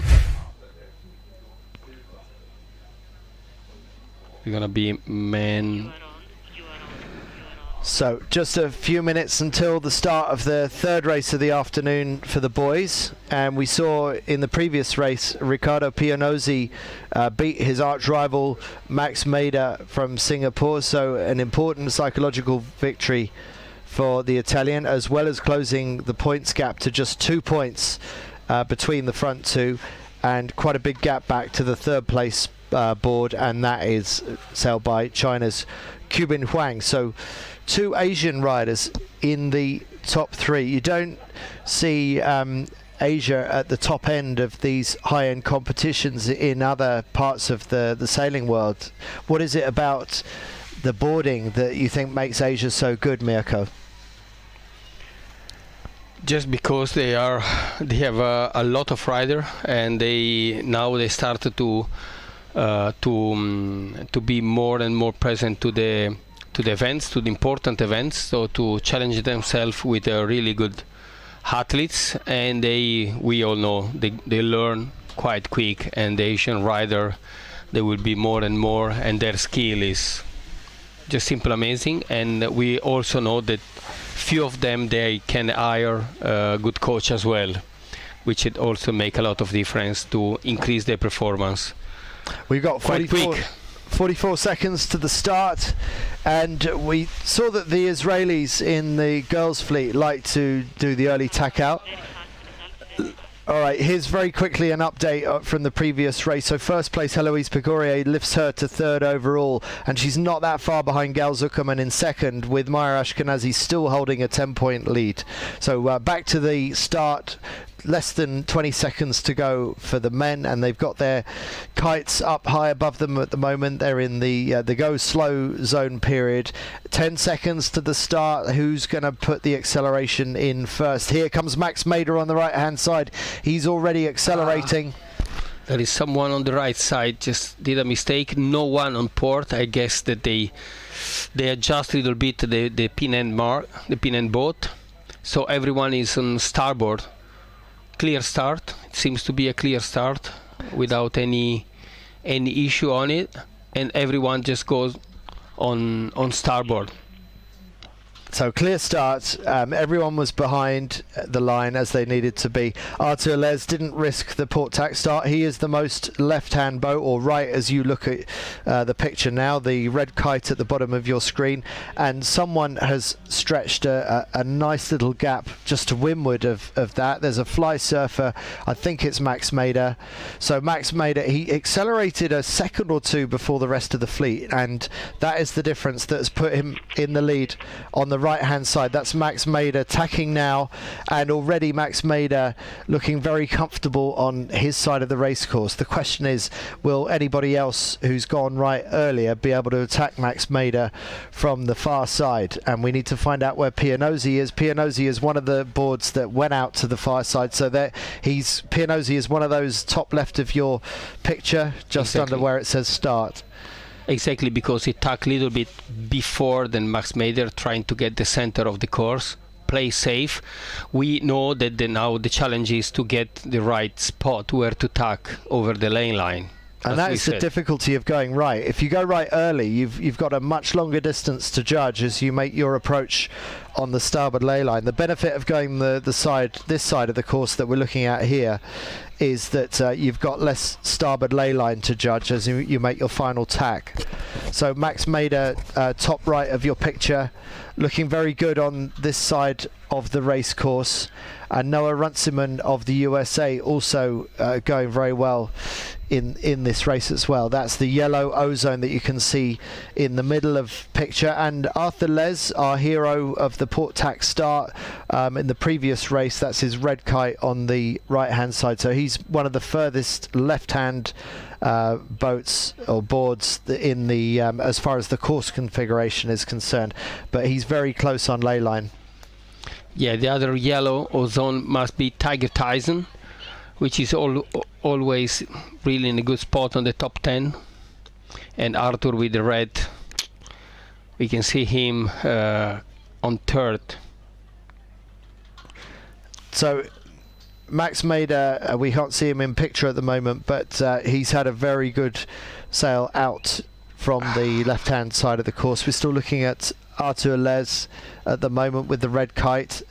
Noah Runciman in the middle with the yellow ozone, but Max Mader has now tacked onto starboard, and that's our furthest left-hand board. So Max Mader takes up the early lead on this race. So we have Max Mader and Pianosi straight behind with the other fly surfer, and Arthur Les just tacking between them, and Max is the first, the turn Mark 1. So Max Mader round in first. Arthur Les, that beautifully executed tack puts him in second, just ahead of Pianosi, going around in third place. And Wojtek Koska also up in the front few. So it could be that Pianosi is actually a little bit further back. So that could be Koska that we're looking at. Yeah, because we saw that the tracking from Pianosi was just stopped around the mark. So we don't know if it's in real or just a delay on the tracking. But for sure, what is not wrong is that Max Mader is leading. Yeah, already going fast downwind. And Arthur Les, he was quite extreme on the left-hand side of that first windward leg, but it's worked well for him because he now finds himself in third place in this race, with Wojtek Koska also going very well in the race. And I would guess that the second fly surfer is Kibing, the Chinese, which we know it doesn't have the tracking work, so might be Max Mader, Arthur Les and Kibing just behind him, and then before all the rest, which are all close by. Max Mader at the bottom of your screen, just going into a jibe. He's got a nice bit of clear water between him and the rest of the fleet already. It's a pretty comfortable lead, and we don't often see Max Mader make mistakes. So Pianosi, he's some way back, the winner of the previous heat and second overall in this competition, not able to pose a threat to Max Mader on this occasion. And so he decided Pianosi was interesting because Pianosi was a great he was okay on the starting line, just get out, but he went for an early tack just on the middle. Just sometimes you can see, you think that I stay on the middle, play safe, doesn't work. Right, because that would be pretty good tactics if you were sailing a more conventional boat, a slower boat, but for whatever reason it doesn't seem to work here. You obviously can't afford to tack very often. A tack seems to be worth, even a well executed tack, it's probably 30 meters of giveaway distance. Yeah, exactly. Okay, so that's Kibin, number 3, red jersey. Right. So we see Cuban holding third place overall in this competition, and potentially will he be able to catch up Max Mader? Well, that's a tough ask, but Cuban currently in, I think, second. Yeah, and Wojciech Koska and Arthur Les in fourth. Wojciech Koska, he's from Czech Republic, and this is one of his better races so far. This will be his best race if he manages to hold this position in the Gold Fleet. So good sailing by Wojtek. Max Mader successfully threw another tack. And down to leeward, Wojtek Koska on the left of screen, and Noah Runciman with the yellow ozone also in the running in this race right now. So Noah Runciman going well in these conditions. Yes, Max Mader is extending his lead. Insane, is blasting 24, close to 24 knots upwind on this kind of wind. I think he's pushing quite hard this time. He didn't digest quite well to be beaten by Pianosi on the previous race, I guess. So he's going full speed with his 23. Right, so 23, they don't get bigger than that. 23 square meters is the biggest kite we see on the Formula Kite scene. and that's Cuban on the left. And so these are two of Asia's leading kite foilers right now, both of them in line for a podium finish at these World Championships if things were to stay this way. Currently it's Singapore leading, Italy in second overall, and Cuban Huang of China in third overall. But Pianozzi nowhere to be seen in this race right now. No, I have Pianozzi quite behind. I don't know if he got some problem. He's sitting 20 position, so he's definitely stopped somewhere. He got some problem. We can see him seated on the bottom mark. Okay, so we'll have to find out if we can what went wrong for Pianozzi. Was it an equipment problem? What is it? We don't yet know. Yeah, it's gonna be interesting to see. We really hope that it's just a temporary problem and he just decided not to push and forgetting a 9 or 10 place or 8 place. So Max Mader safely round the top mark. And Mirko, just talk us through the way that we settle the end of these World Championships, because we're going to be getting into some pretty interesting phases of the competition tomorrow. We, as I understand it, if you finish first and second in qualifying, you get an automatic bye. Oh, that was a bit of a. Just talk us through that jibe. Was that okay, or bit of a touchdown there? Yeah, it was a touchdown, because sometimes you want to play safe the jibe and you slow down just too much. So when you are pushing, when you are switching your feet, then if you slow down too much, then you lose pressure on your front, on the front foil, and if you don't put your pressure straight on the back foot, then you touch the water. But I mean, Max he handled quite well. It's hard to tell which way Max is looking, isn't it? Because his face is completely covered. He's got a cloth to protect his face from the sun. He's got ski goggles on. He's got a helmet on. There's pretty much only his nostrils are exposed to the air. The rest of him is well covered up, and it makes him look quite intimidating, doesn't it? Yeah, when you look from really close by, it seems to come from another planet, which by the performance for sure is coming from another planet. And again, it's really curious, because I think you have to get used to wear such a helmet and the visor in front, or Google. And I mean, usually when you do kiteboarding, you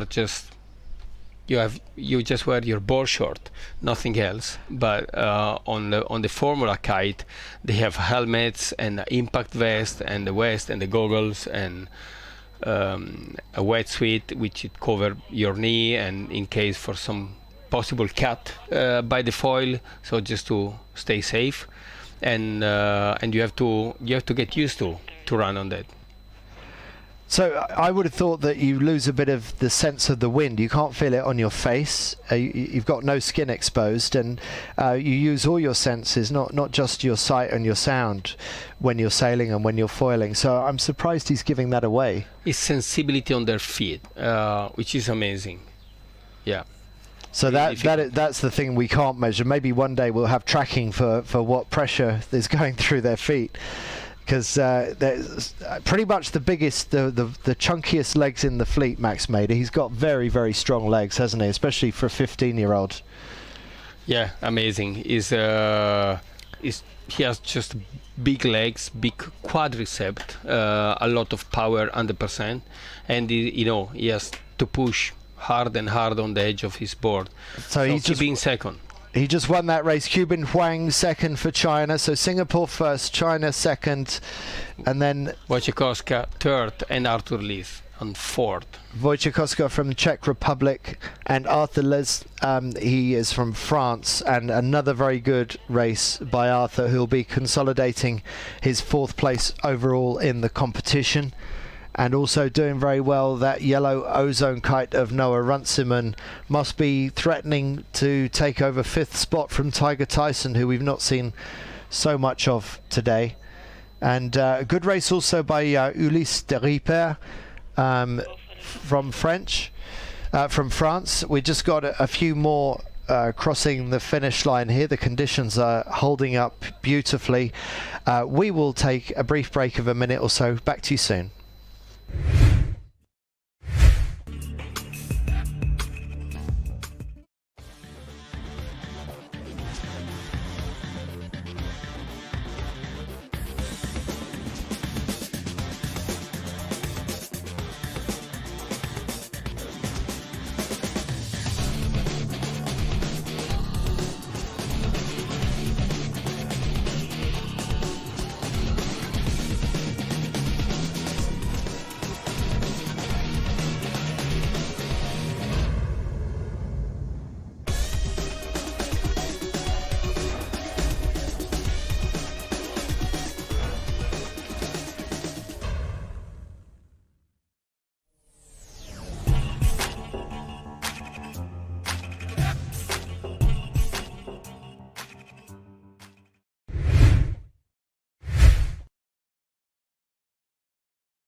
Race win by Max Mader. Riccardo Pianozzi, who won the previous race in the boys, we don't know what happened to him, but he was nowhere to be seen at the front of the race that time.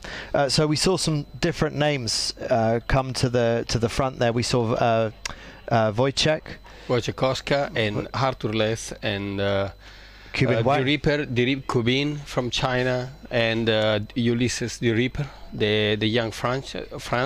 It's really important to see how it develops every single race. Sometimes there is a quite good opportunity for a new young rider to run almost close to the to be the leader, because Max Mader and in this case Riccardo Pianozzi, they are really a little bit further up. A little bit further up, yeah, they are. But that breakdown or whatever it was for Pianozzi meant that he wasn't able to get a good finish in that one, so that hands a further advantage to Max Mader.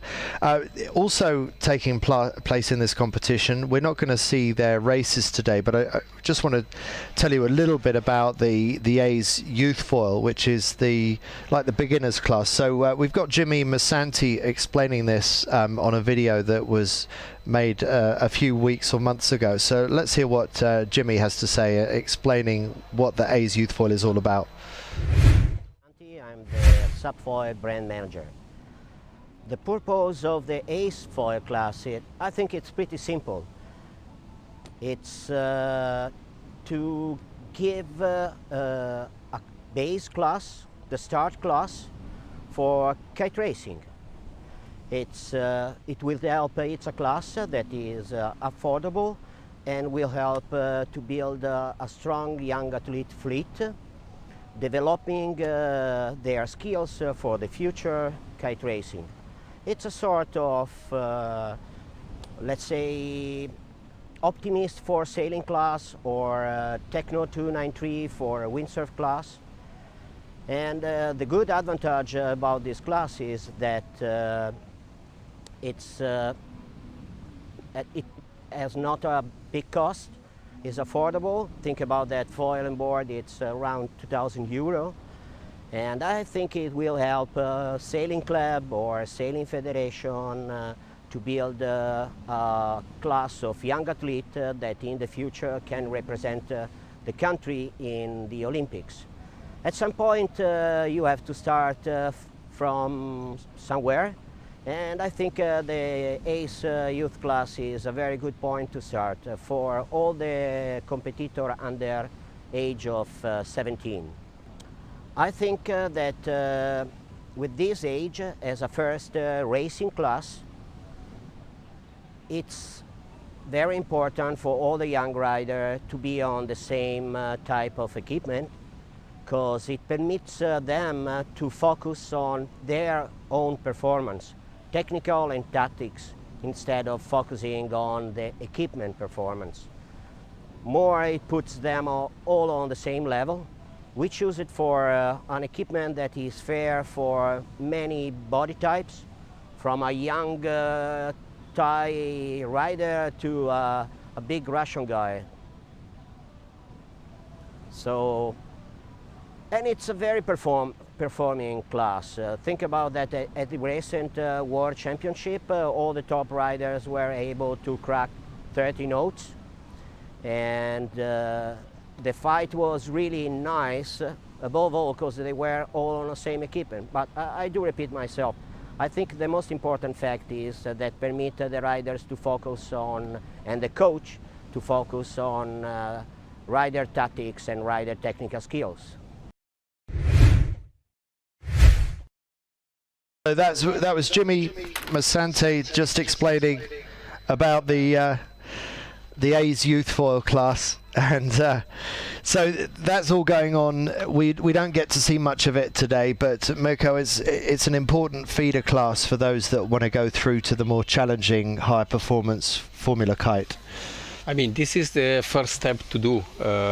When you are, I mean, here we can see some little kids, 10, 11 years old, just doing, let's say, normal kiteboarding, and then they try to go on that foil board and with the pump kite, with the same kite that they're using also to jump on their free ride board, and they're just loving it.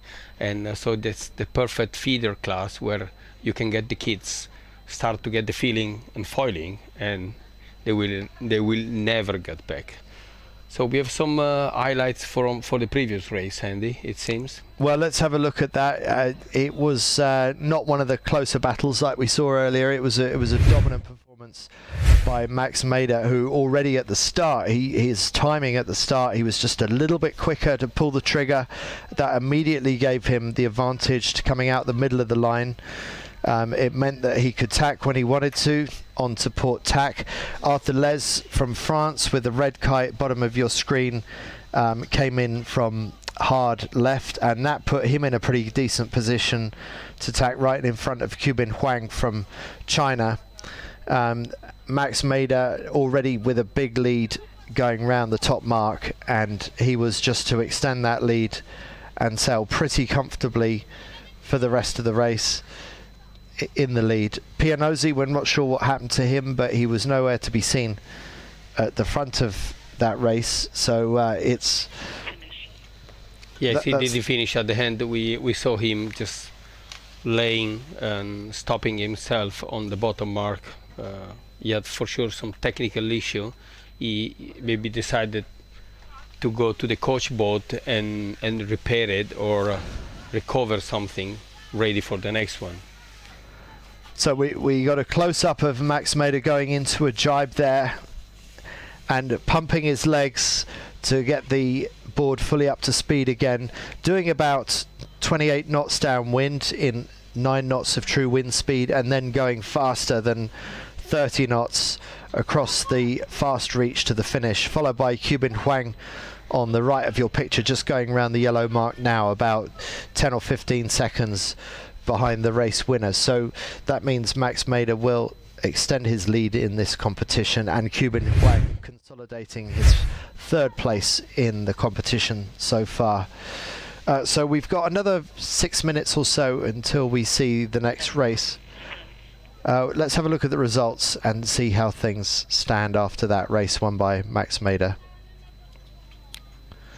So 13 points.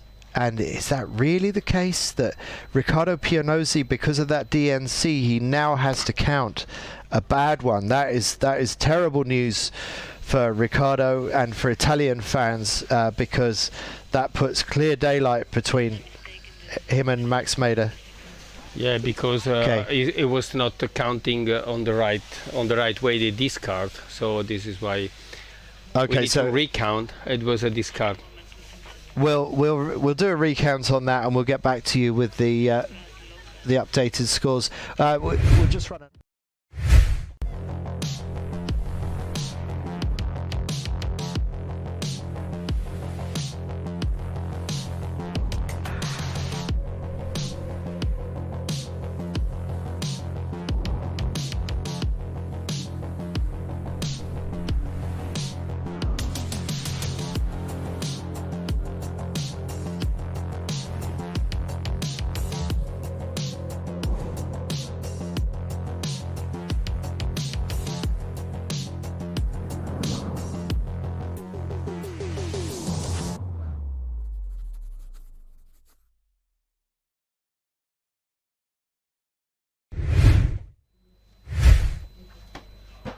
Okay, here we are back. Here we are back with the leaderboard so far after the last race of the men youth division. So Maximilian got first, 12 points in total, and Riccardo Pianozzi 18 because he scored a DNC on the last one due to some issue on the equipment we don't know yet. And then Kibin with the second is 27 points, and then Arthur Les sitting fourth and also fourth on the last race, 43 points. Then Wojciechowska and Tiger Tyson, Noah Runciman and Ulysses the Reaper, which got 6 on the last one. Jakub Jurkowski from Poland, not well, 11, still sitting on the top 10, 9, and it closed the top 10, he and Voister from Germany, which he scored a great 5th place on the last one. So just a few minutes to go before we get into the next girls race, the third of our 4 races that we're going to be watching of the girls this afternoon. Okay, we'll just be back to you in a few seconds' time.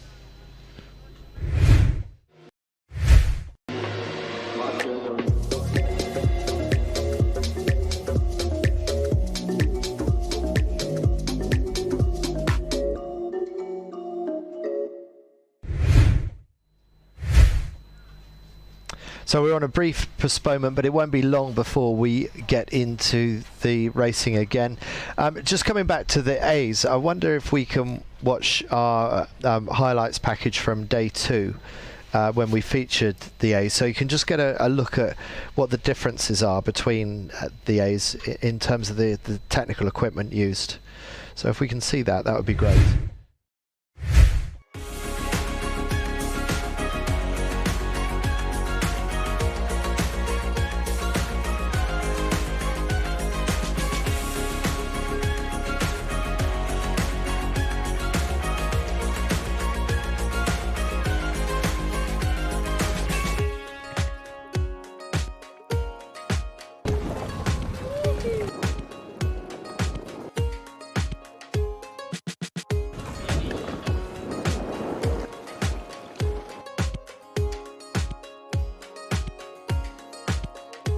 I do ace foiling, it's my passion and I love the foiling, flying above the water, and it's nice, everyone has the same equipment.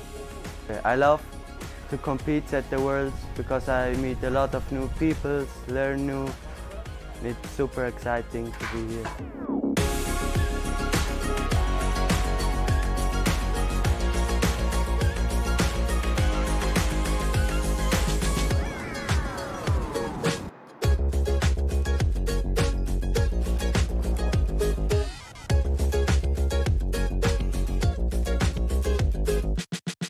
My last year with on the AS class, and after I want to go in the Formula class. I like because all the people have the same material, so it's just like the skill, and it's what I like on this category.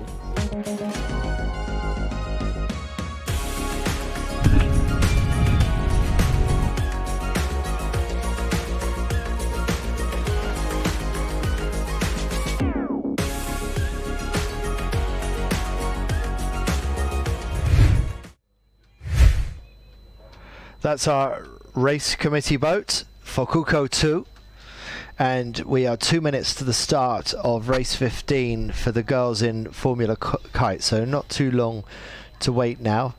We see the flag go up. That's I think that's the U flag. Uniform flag. That means you can't cross the line in the minute before the start. If you do, you're disqualified from the race. Yeah, you don't have to be on the triangle between the starting line and the mark, and the first mark. If we can look at the overall scores in the girls, just going into this, just to remind ourselves of who's doing well. It's the Israelis who are still leading with the top 2 spots. Maya Ashkenazi on 23, Gal Zuckerman on 33, but we saw the winner of the previous race close the gap. That's Heloise Pigorier, now just 2 points behind Zuckerman. So the French girl really sailing fast, particularly downwind today. Julia Damasiewicz amongst a bunch of Polish sailors that are also going very fast today. She's the defending world champion, so probably a little bit disappointed to be in fourth at this stage. Magdalena Wojciechowska going very well today, as was Nina Arcic in the previous race.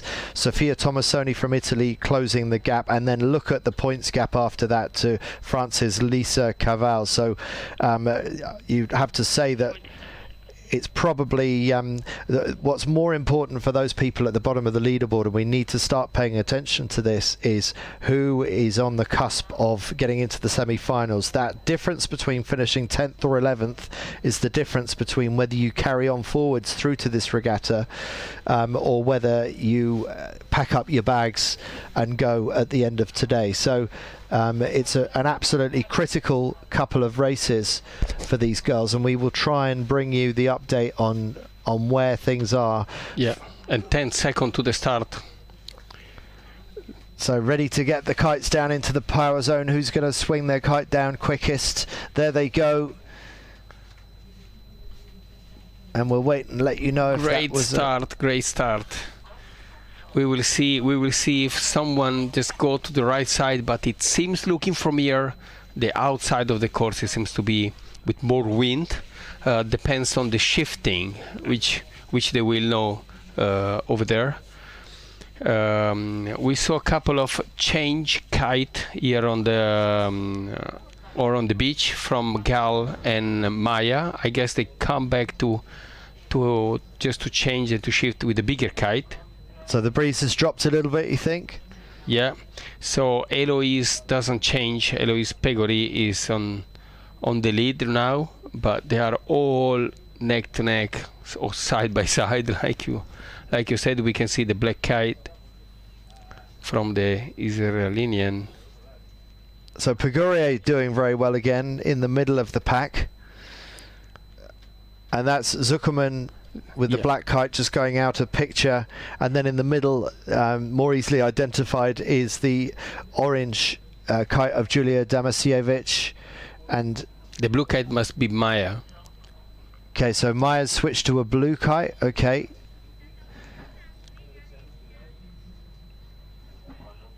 And it's still looking very close to Savica. So Maya Savica, she has a purple kite, ozone.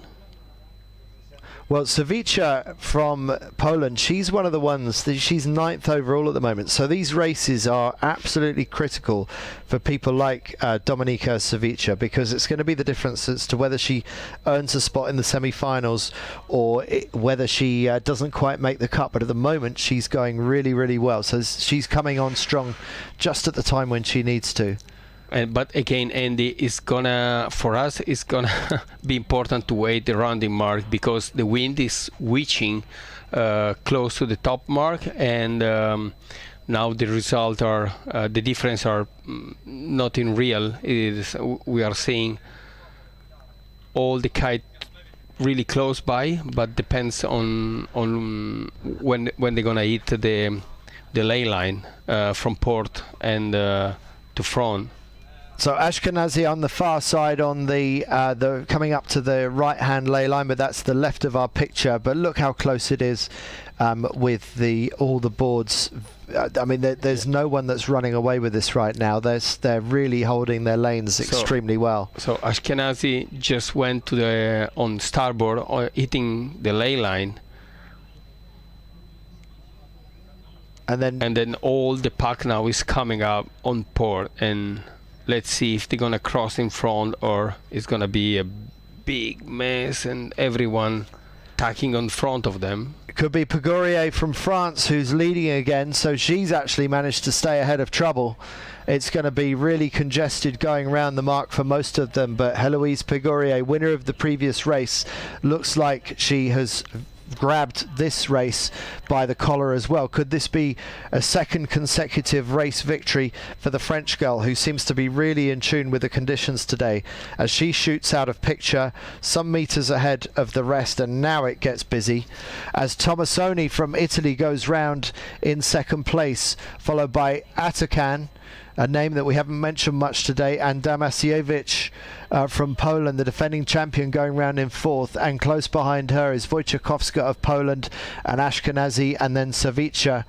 So the Poles doing very well. Ashkenazi a little bit far back, but Zuckerman only just going round the mark now. So the Israeli in second overall is in about 15th place in this race.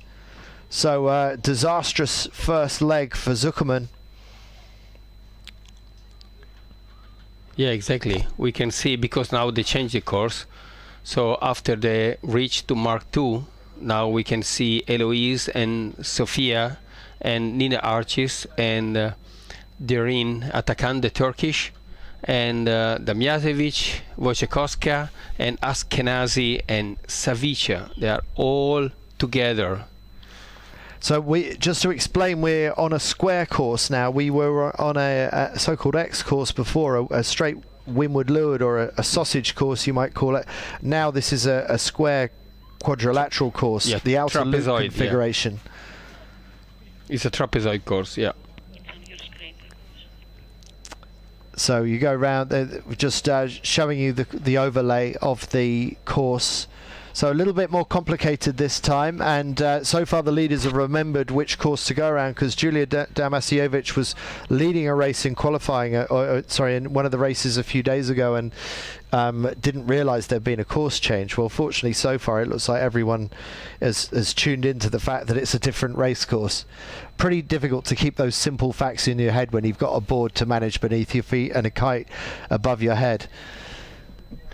Pegorier still leading. She's on the left of picture, bottom left, but she's not running away with it. Oh, well, actually no, 80 meters, not too bad. And who's now in second place, Mirko? She's Sofia Tomazzoni, which she handled to keep Nina Archis behind, and Derin and Damjanovic as well. And all the rest, they are pretty close by.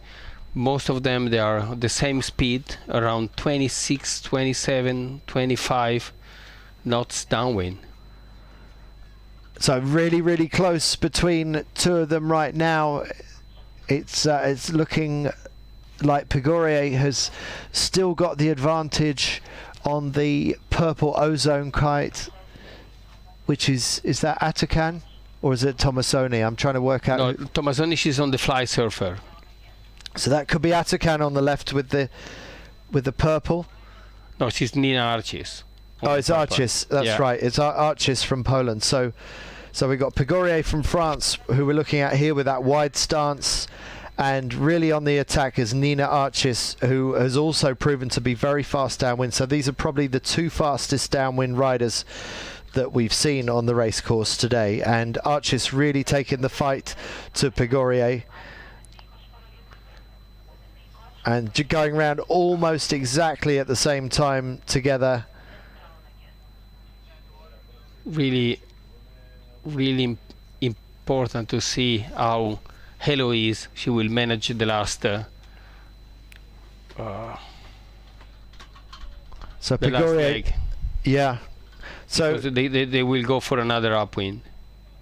So this is still a 12-minute race. It seems like it's so much more complicated. It must take longer, but as far as we know, it's still a target 12-minute finish time for the winner of these races. So they're still fast and furious, but much more mark rounding and course navigation to think about in this race.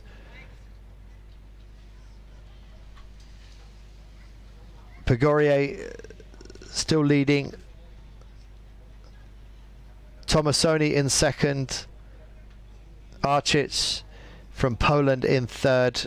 So it's very close between the second two, Archis and Tomazzoni. A real battle going on between them, with Pegorier with a slight bit of breathing gap as she's in the lead. And then going back, we've got Damasiewicz in fourth, Atakan in fifth, Kaval in sixth, Zuckerman up to eighth. Well, that's a good recovery, and it begs the question, what's happened to Ashkenazi? It seems like Ashkenazi has dropped back in this race, but you can see the gaps are quite big between the front three and the rest of the pack. Yeah, there is a lot of difference. It seems that there is some patchy, places where the wind is a little bit stronger than other place. So when they are on the wrong side of the course, they are losing quite a lot of space. And we can see also on the difference of the speed. Before it was over 20 the speed that he had upwind, and now is below 20, around 18, 17 knots, which is still not a bad speed, but it is considerably low than before. Well, you can see the patches on the water. There are different colours of water there, so trying to stay in the darker water, the stronger gusts, is part of the skill of what these riders are doing as they negotiate the course. Yes, exactly. And then you can imagine, as we said before, how many different things you have to do at the same time. Also looking back, looking behind if you have someone just close to you. So you have to have a look on the wind, make the right call on tacking, on jibing, keep the right pressure on the board, keep the speed, the right feeling of the wind if it's gonna shift a little bit, and then try to manage not to have anyone else in front at the end of the day. Yeah, that's it.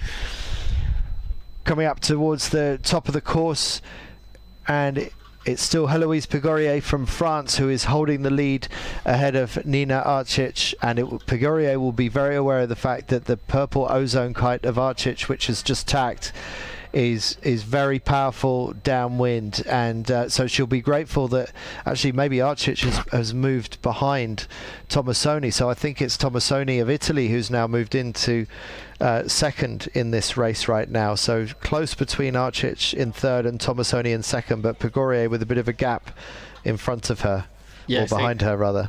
Yes, exactly. They are really close. So it depends on the last call, if they don't have to do some extra tack, which it seems to be the case, to get close to the mark. On that part of the Gulf, the wind, it can be pretty tricky, and then we can see the mark close to the to that part on the Gulf where there is the muscle, how do you call it, when there is kind of we can see now on the screen. Oh, okay, yeah. So some kind of fish tank. Yes, but for mussels. For mussels, exactly. So it might be some little seaweed over there close by. So it's going to be really important to avoid any of those. But again, Sofia seems to sit safe on second place, just chasing Heloise Pegorier. Yeah, so Pegorier at the bottom of your screen leading this race.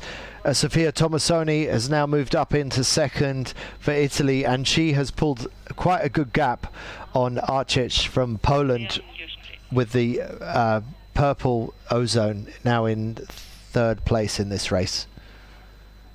That's our leader going into a jibe. Conditions a little bit lighter now, but still managing to keep the board fully on the foil. It looks like Tomasoni might be closing the gap on the lead. I'm not sure if it's going to be enough because they're running out of race for much more lead changes, but we know how quickly things can go wrong in these races, so you never know. Yeah, I can tell you, as far as you have no more than 50 meters, it's just enough one extra jibe and then you're over. So Sofia Tomasoni might chase Heloise Pegorier until the end. They are super close. We can see they're really close. It's just a few seconds away. If it's gonna be a little mistake from Heloise, then Sofia for sure she will get the chance. Just straight behind. And I can tell you it's no more than 40 meters dead. And Zuckerman in seventh, she's in second overall. And then Ashkenazi still maybe just knocking on the door of the top 10, but Ashkenazi, our overall series leader, not quite in the top 10. So remember, 21. There are some. Just stop it. There are some discards here, so it's probably not going to affect the overall leaderboard too much. But the Israelis struggling a little bit as the breeze drops, and it seems like other racers, other riders are enjoying these conditions a little bit more than the Israelis. And again, they are really close to to the finish line, and it seems that Eloise Pegore, she's almost got the second bullet of the day, and it's going to be really important, the second place for Sofia Tomasoni. And it will help to yes, I mean, get a little bit further on the general result. Absolutely. I wonder if this is going to be sufficient to for Pegore to displace Zuckerman for second place overall in the standings. Pegore is certainly shaping up to be the fastest rider in the girls' fleet today, but the gaps have closed, and Tomasoni in second place with Arcic and the purple Ozone Kite closing in. But that's the finishing order. It's Pegore from France, Tomasoni from Italy, and Arcic from Poland. The first three across the race, the finish of race 15. And then it's Damasiewicz, the defending world champion, in fourth place, followed by France's Kaval, and then Turkey's Atakan, and then Zuckerman in a battle with Wojciechowska from Poland for 7th and 8th place. And still outside the top 10 is our overall series leader, Maya Ashkenazi. So things are moving, things are changing a little bit. We will be back to you in a minute.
Right, so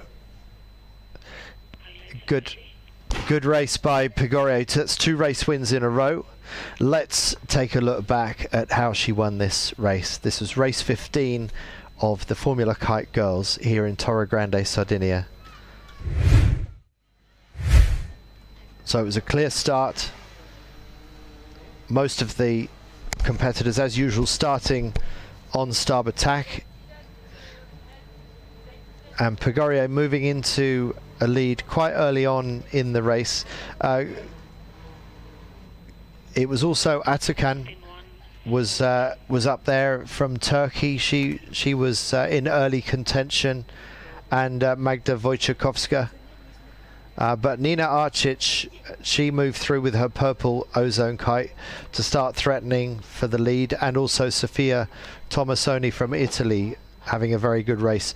This was the quadrilateral course, so we'd had the Windward Leeward earlier, but this time it was a reach across the top from the first Windward mark, and then onto the run. So a little bit more of a complicated course this time, but it seemed like everyone had clued on to the fact that it was a change of course. And then we saw this really tight battle between Nina Arcic and Pegore, but it was Pegore still managing to hold the lead and stretching away a little bit by the top of the course, with Sofia Tomasoni overtaking the purple Ozone of Nina Arcic towards the top of the race course. And that's how things stayed all the way to the finish. Never that much distance between these front three.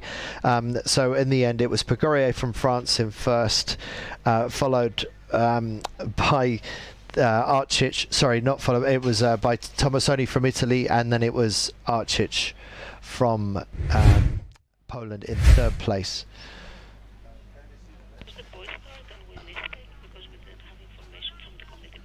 So this is the start of the last race of the afternoon for the boys, and aside from what's going on at the front of the fleet, we also need to pay attention to what is going on with who is going to make it into the top 10, because tomorrow it's the semi-finals and only the top 10 make it through to the next phase of the medal series. So we'll explain the nature of the way that we do the final phases of the race a little bit later on.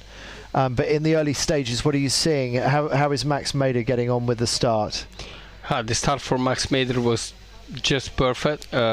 He's leading. He still go on starboard on the left side of the course. I guess we will start to see most of the fleet tacking and go all the way on port.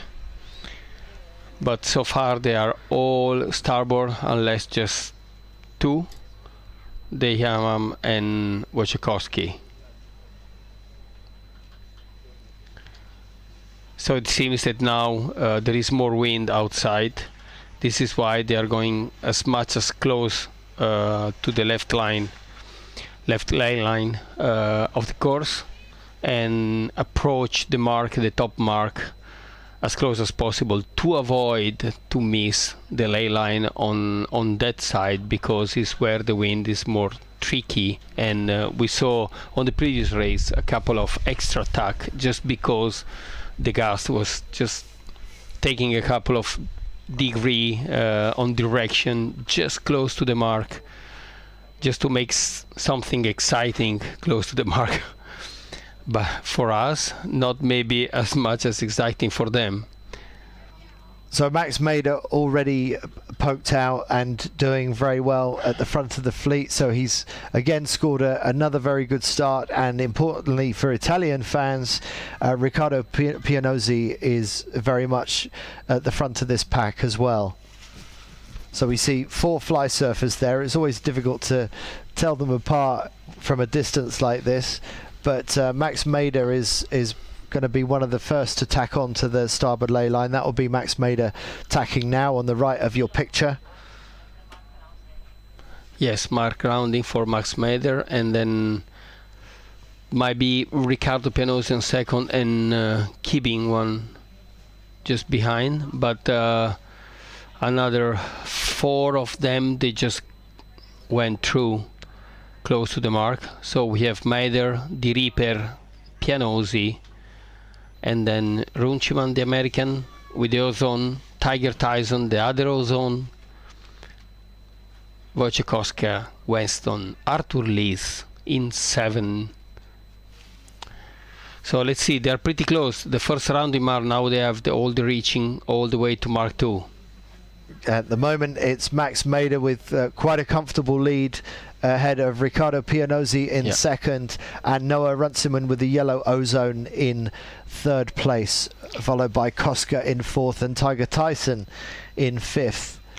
And then we can see on that reaching between Mark 1 and 2, they are getting higher speed compared before. They are hitting close to the 33 knots, 32, 33 knots of speed, which is almost 60 kilometers per hour on their feet over the foil. Yeah, we got to remember, you can get used to watching these boards after a while, but let's remind ourselves of the basics, just how fast they are going and how little there is. There's just a helmet and an impact protection vest to protect them. And there was a bit of a wipeout there. I'm not sure what happened, but someone came to a very rapid stop there. It seemed to be Pianozzi. So Pianozzi, that would be a disaster for Pianozzi if he was involved in that wipeout. He already failed to finish the previous race, and that means that Max Mader leading this race is going to continue to extend his advantage going into tomorrow.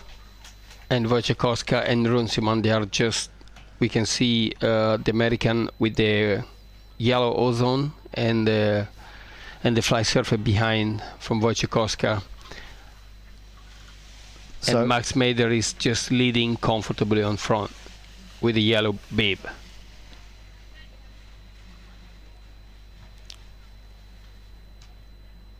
So Max Mader leading, Koska in second, Runciman in third, Tiger Tyson in fourth, and Artur Les with the red kite in fifth. So Pianosi recovered is in 9th place. So it was him involved on that crash, just closing to the rounding mark. Definitely, he has to catch up and doesn't have any more discard. Right, so his back is against the wall. He can't afford any more mistakes. Exactly. He need to get as much as he can to go forward and take as much as places as possible for tomorrow. Be ready for the tomorrow semi. But again, Max Meder just hit the ley line on the left side and go straight to mark 3 after a long downwind legs. I think we're looking at the battle between Koska and Runciman here. Look at Arthur Les from 8th place. He went for an early jibe all the way to the other side for the downwind, and now is close to be the second, rounding mark 3. So yes, he had a better line there. He seemed like he had a big gust on that side of the run, and that's really paid off for the Frenchman. And I'm wondering what colour kite he's carrying now, whether he's changed kite or... I saw a red kite. Oh, so maybe it is still him. Because Runciman is, I thought, the yellow ozone. Yellow. Yes, exactly. So that's either Koska we're looking at with on the left. I'm not sure where Arthur Les is showing up on this race course right now. And then also where Kibing, which we might recognize him with the red bib, with the red lycra. That's true. But it was not the case. I didn't see him on the front because he has the tracking that unfortunately didn't work. But this guy is definitely Max Meder leading, and already on doing 22 knots upwind. He's got a little bit of a speed edge on the others upwind, and as you said earlier, Mirko, he seems to have a particular edge on port tack, which is what he's on right now. Yeah. Why do you think that he could be faster on port tack compared with everyone else, and not just both tacks, on starboard as well? I mean, we make this question to him quite often. Also, he doesn't have any answer. So it's just by nature, I guess, that he has more feeling on the left, on the left leg. So it's just feel comfortable, and it's just faster and keep more power on his board. There's the red kite of Arthur Les that I was looking for just now, so that is confirmation that Arthur Les's decision on that run has lifted him in to the front few. That's Arthur going into attack, and Cubin Huang is also up there in this race. Bit of a splash down there for Noah Runciman just for a moment, or no, actually it was the board behind Noah Runciman. Back with Max Meder, looking very, very steady, as any great athlete does, making difficult things look easy. Going into attack, very swiftly executed, very accurate foot movement at the front of that board. And Noah Runciman looking good. I wonder if Runciman is threatening for second. Arthur Les also doing very well. But the fly surfer between Runciman and Arthur is Kibing with fly surfer. Right. So Cubin in third for China right now. Runciman, if he's on the ley line and doesn't need to tack again, then Runciman has moved up into second place. And that would be his best in Gold Fleet. He got a couple of second places in qualifying, but if Noah Runciman can hold on for the USA in second, that would be a great result for him. Is he going to catch Max Meder? Probably not. Look at the gap. I can tell you the gap, Andy. The gap showing on our tracking system is 237 meters behind. Right. So based on what we know about Max Meder, it's going to be difficult for Runciman or anybody else to catch Max Meder, who's in clear air, choosing his own path down the run. So Runciman is probably more concerned about protecting second from Arthur Les, who's done the early jibe off again, which paid for him the previous time. Yeah, exactly. So Arthur Les went all the way, rounding mark, straight on the jibe maneuver, go to the right side of the course, followed by Tiger Tyson, and Runciman has been followed by Riccardo Pianosi, which hopefully for him he doesn't have to make any more mistake, because now we sit on fourth. Right, so Pianosi has made a good recovery from that earlier wipeout. He came back from about 9th or 10th. Yeah. So he's obviously going quickly, and Pianosi will have his foot on the pedal.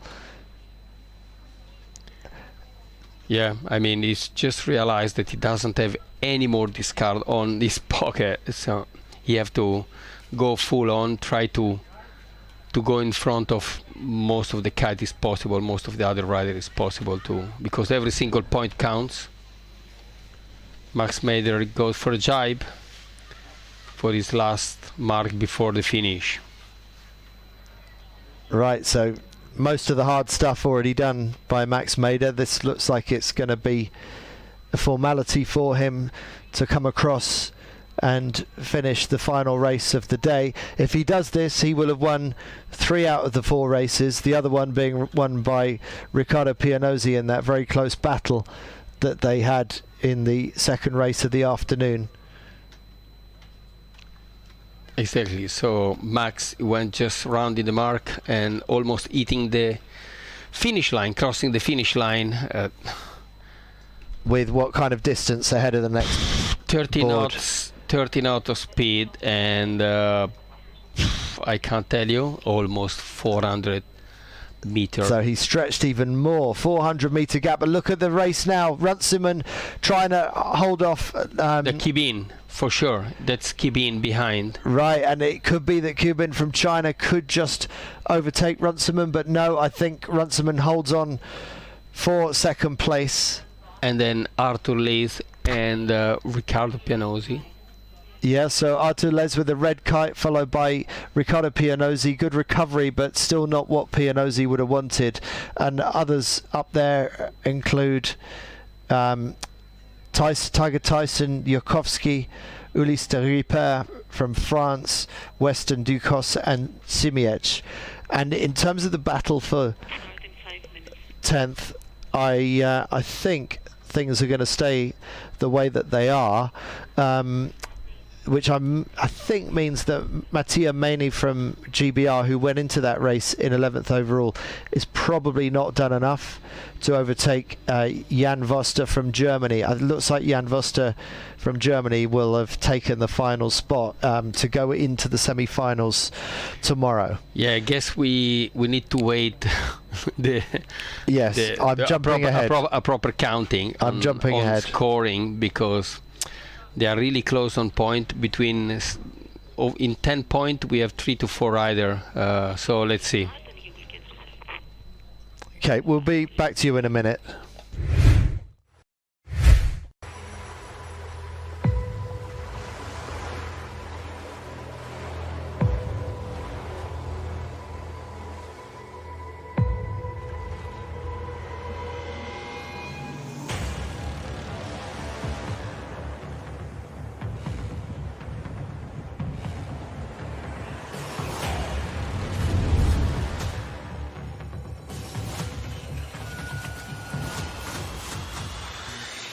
DR5, built to win.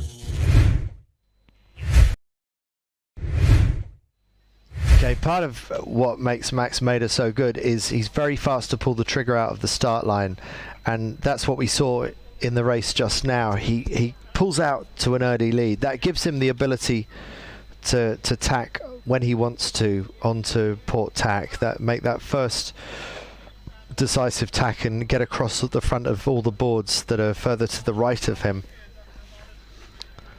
Yeah, again, so I must say that this last race for Max Mader was quite easier. Let's have a look on some highlights of the race. So good start, and as I was just saying, the Max Mader advantage of starting quickly out of the start and then being able to tack when he wants to onto port. Pianosi was up in the running early on in the race, but but wasn't able to hold that. We'll find out why in a little bit. Noah Runciman doing very well in the early stages.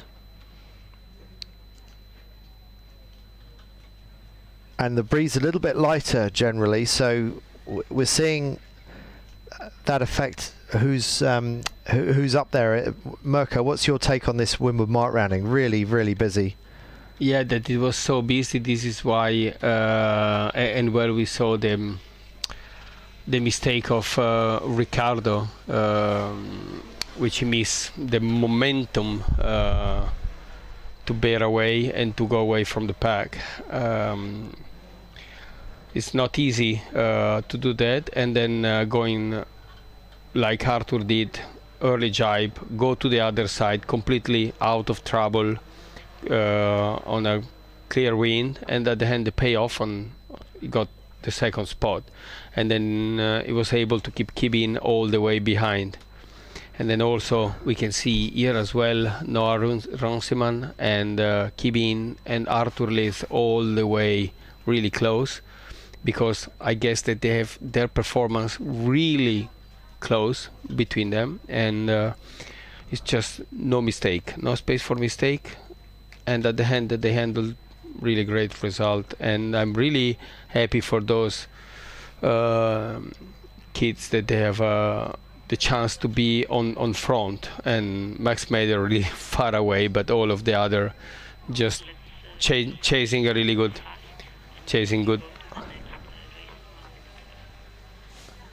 a good result at the end.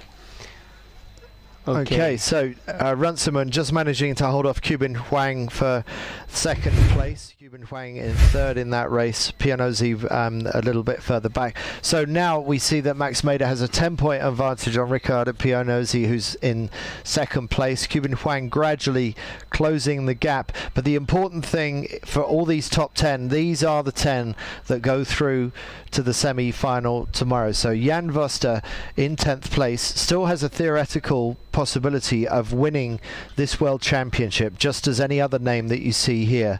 Whether that really will happen, Max Mader, he just doesn't make enough mistakes for other people to have a chance. We got 10 seconds to the start of the last girls race of the afternoon, and let's see the pattern of play. Someone struggling to get going out of the water just when they needed to accelerate, and they're off. And really strong starts up by the committee boat, and good start by the Israeli Gal Zuckerman on the far on the top of picture. Yes, with the black kite, and then also Sofia Tomazzoni pretty well clear ahead, just behind Gal Zuckerman with the fly surfer, and then Derin Atakan and Askenazi with the pink ozone. Yeah, on the also with a very good start. So Ashkenazi looking pretty good, and the boat to windward of her is, well, it's Pegorier again. The board. Pegorier, Eloise Pegorier is also. It looks really well placed in front of the fleet. Still on starboard. Pegorier in a controlling position, difficult for the other boards to tack until Pegorier chooses to, although there are still others to windward of Pegorier that have come out of this very well. Yulia Damasievich on the far left with the orange ozone kite, and Bivo. Yeah, I must doing say very that well. On this kind of condition, light wind, maybe she find a really good setup, but Eloise Pegorier, she's really performing well on this condition. If she doesn't make any mistake, let's see if she can get to the third bullet of the day. Well, she's in a good position to do that. But another French rider that we haven't mentioned much about, Bivot, is also doing very well in the early stages. Nina Bivot from France. There's the orange kite, or we've just jumped to, we had the orange kite of Damasievich, but now we're looking at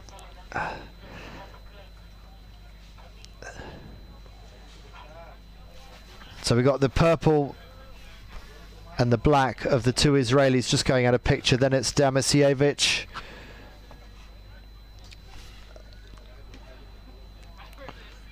Tomasoni up there in the front runners, but Pigorier doing very well. Winner of the previous 2 races. Pigorier putting herself in a good position to lead again, sailing a very high line compared with some of the other riders. I think it's very variable winds out there, and it's partly the luck of the draw. Yeah, These are the 2 Israelis. Gal and Maya, they go all the way to the higher part of the course just to not miss the lane line. So that's Gal Zuckerman on the left with the black kite, followed by Ashkenazi with the purple.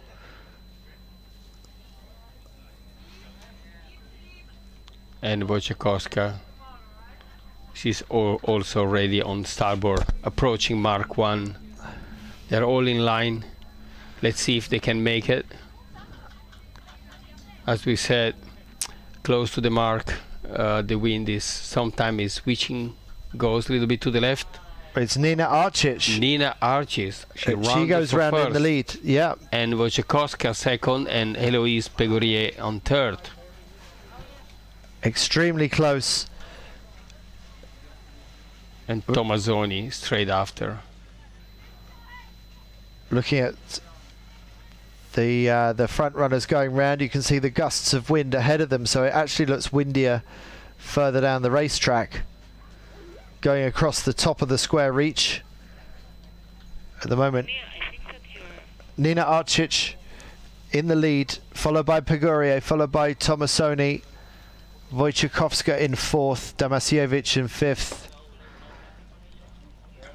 and Bivo, who was doing very well up the first leg, in 6th, and then Zuckerman in 7th, and second race in a row that we see Ashkenazi outside of the top 10. So Ashkenazi not enjoying these conditions quite so much this afternoon. I mean, they're not so much different from the previous day. It must be something wrong with her, maybe some kind of mistake, some psychological things. It's going to be interesting to ask afterward. Well, it's certainly mixing up the order, except that Pigorier is in 2nd behind Arcic and must be thinking, well, can I make this my 3rd race win in a row? Now she jibe on the other side, try to look for some more fresh wind on the other side of the course. Well, it worked for Arthur Les doing the early jibe off, the French rider in the men's division. How will the early jibe off work for Pigorier, who's made a similar decision? Well, Arcic has allowed a bit of separation to develop on the across the race course, but Arcic still in the lead. Tomasoni also vying for the lead on the far side of the race course from Pigorier. But that's Pigorier that I think we see there in the front of screen. Yeah, they're approaching to the ley line, to the downwind mark, but Nina Arcic seems to lead and have quite a good speed, over 26, 27 knots of speed, and so still in the front. Still on the front.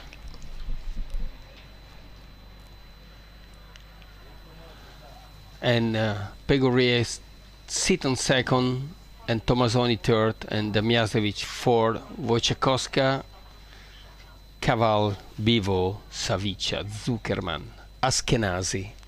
So closing finally the top 10. Right, so 9th and 10th for the Israelis, who are 1st and 2nd in the competition overall. Arcic, who's been so fast downwind in previous races, looking like she is the fastest on the racetrack at the moment, with Pigorier, winner of the previous 2 races, in 2nd, and Tomasoni seeming to improve race by race as well. Yeah, which is amazing. Those conditions are usually air conditioned. She's tactical. She can play with the gas. She knows how to play with the gas. If she doesn't make any mistake on maneuvering, she knows that she can perform on the top 5, which is her place. Going round the bottom of the course with the purple ozone, that's Nina Arcic. Holding 2nd place ahead of Pigorier, just going round with the yellow and black fly surfer. And Tomasoni not far behind in 3rd place. Early tack by Nina Arcic, protecting the right-hand side of the race course. That's interesting. Yeah, it's gonna be a split, definitely a split, because Tommasoni, she's in third and she will end up exactly on the middle. Let's see if she will follow Eloise or just go for an early tack and go to the right side of the course as well. Makes you wonder why Archish would have chosen to do that. It's unusual for the race leader to make the early move, because it now just leaves it very open and very easy for Pegorier to carry on to the far side. That's Pegorier who we see tacking now, but that is perfect for what Pegorier would want, because now she has the opportunity of lateral separation across the race course, and Archish must be very certain about liking the right hand side for whatever reason. I mean, usually there is a few possibilities how to make the second upwind leg tactically. When you go the downwind, you try to figure out which is the part where there is more wind, or if there is some switch on angle, and you take this into consideration in which angle you approach the downwind mark. Stating that, you can make the choice, okay, the angle is more open and I have more wind to the right side, let's round the mark and go straight to the other side. So it might be a last call decision, which will make Nina pretty comfortable on that. And I can tell you, so far, looking the tracking and on how they are spread on the race course, it might be the right choice. Provided that she's chosen the ley line well, and the purple kite coming to the bottom of our screen is on their final tack, then all should be well, because that is a good lead that she holds ahead of Pegorier, who crosses behind on port. But it's interesting that 80 meter anyway. Yeah, will she have judged the ley line correctly? Because Pegorier has carried on a little bit further. No, yes, but because she's not on the ley line, so is counting. She might need to have an extra tack, unless the wind is continue shifting to the right side. So it's going to be really interesting to see if she will be able to get the mark without tacking. If she needs to do 2 extra tacks, I'm going to say that was a bad tactical call to tack away. Look. Yeah. So she's given away 80 meters that she didn't need to give away. It was 90 meter. You see. So 2 tack, it is going to be exactly the same. Look now, tacking. Right. And now. And then it's like 15 meter. Pegorier has a chance to attack. I just think that was a giveaway to tack away at the leeward mark the way that she did. I told you, that's the way how it play this mark. I really like to have the mark on the same place also tomorrow. Mark on that. It's gonna be really interesting. Super tactical. Well, Archich's loss is our game, because now we've got a really interesting match race all the way to the bottom of the race course. Archich still with the advantage on the right with the purple kite, but Pegorier knows that she, the French rider, is also quick downwind. This is 2 of the fastest downwind riders. Going on the attack, going into the jibe, is Pegorier. Now what's Archish going to do? The traditional thing would be to defend and to jibe. Now she does, but already she's allowed separation to develop, and we have seen riders attack from the far side of the racecourse where Pegorier is now. So this opens the door again for Pegorier to be able to attack. You just wouldn't see Max Mader allow their rival to separate quite as much as that. Usually not. Is closing the gap quite easily.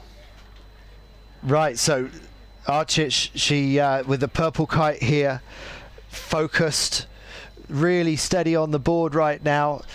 She's still doing enough to protect, and her angle is good. She's just pumping the board occasionally just to keep the power going, and so she's looking very much in control.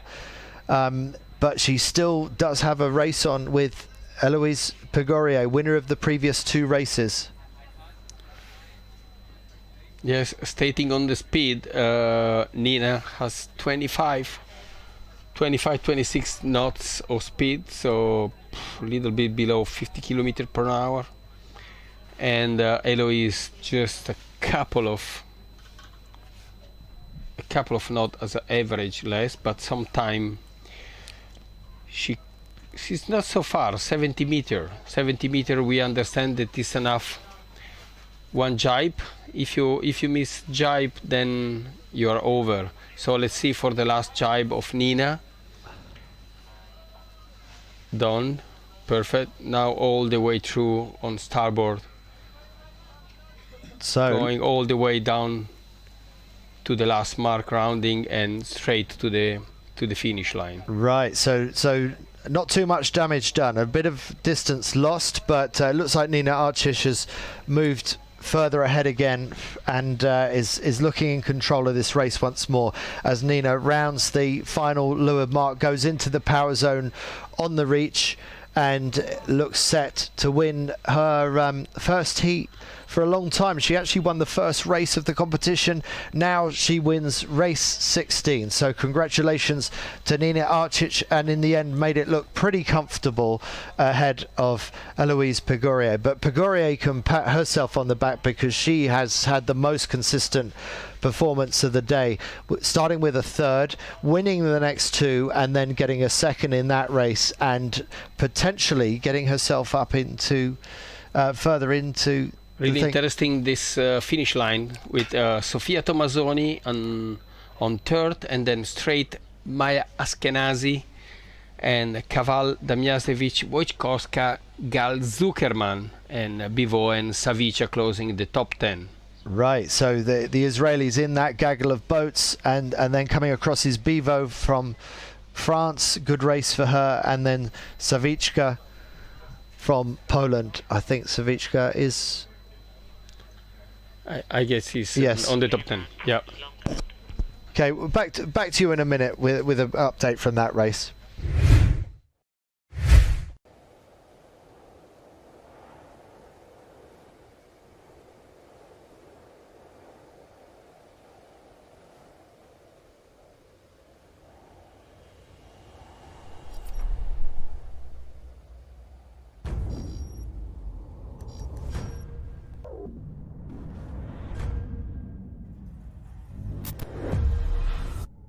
Meet the R1V4, our highest performance Olympic and IKA registered racing machine. He come over. He knows that we need him. So Max, you wanna me to launch you, and I launch you over, and then I stay here. I'm going to stay. No, I stay. Okay. I've my foot anyway. I can't. Yeah.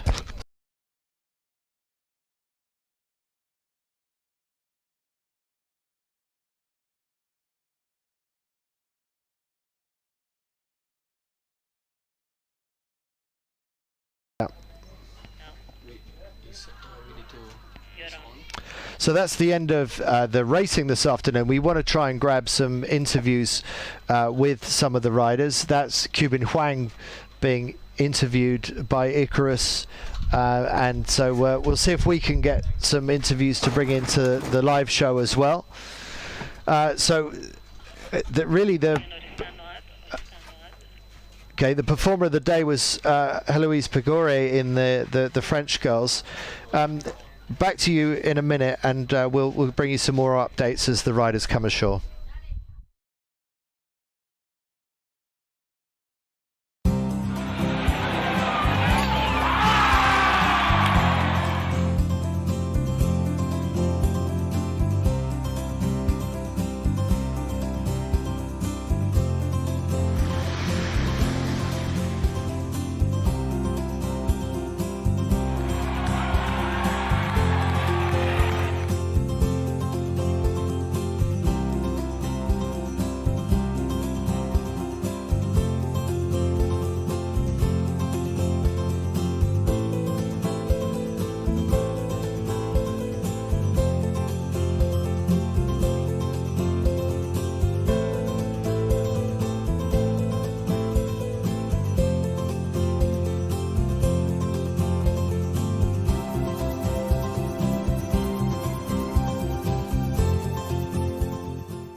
So that was the conclusion of racing this afternoon, and if you recall from what we were talking about earlier, the important thing is to get through to the final 10 of whichever division you're in, because it's only the top 10 that can now win this World Championship.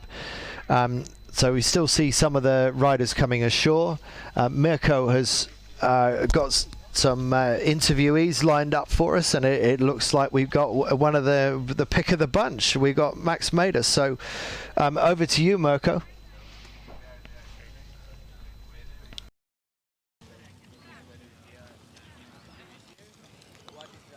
Okay, here we are on the beach. We have the number one, the yellow bibs, Max Mader. How was today? Pretty 4 races, not easy, eh? Yeah. I mean, they're very tricky conditions all around. You had some ups, some downs, and I would argue a very, very exciting day as well. Yeah. Yeah, we saw a couple of strange things happen on the top mark. How was the wind? Was it really so switchy?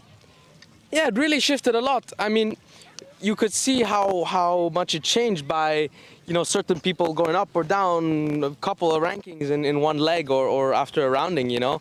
And it's been a lot of, how should I put it? It's been a lot of, you know, shifting of positions because of all the changing winds. Yeah, exactly. Changing winds on the top part of the course. It was quite a good challenge. We see from the drone, the ley line was changing, and few times we saw double tack to tack just close to the mark. Yeah. Well, luckily I planned in some reserve and. Oh, sorry. There you go. Planned in some reserve and you know, kept a safety margin, and it went well. Yeah. Okay, are you ready for tomorrow? Well, I guess so. I'm gonna have to see tomorrow, but I feel ready to go into the most exciting part of racing and give it my best shot. Okay, thank you for being with us, Max. Looking for tomorrow. Thank you very much. Thank you Back very much. to. Okay, so that was Max Mader wearing the yellow jersey in the boys kite division, and so he goes through to the finals, not even having to race in the semi-finals. So the top 2, that's Max and Riccardo Pianozzi, have got a bye all the way through to the finals, and so he's going to be a hard man to stop. And Riccardo Pianozzi, Cuban Huang, and the rest of the fleet, those in the top 10, are going to be scratching their heads trying to work out how they can beat Max Mader tomorrow. Because any one of the top 10, the way that this format works, even though Max Mader has been the dominant rider in this competition so far, he really doesn't carry that much of an advantage through to the final day. If we can take a look at the overall scoreboard, that would be great. I don't know if it's ready, but that would be really good.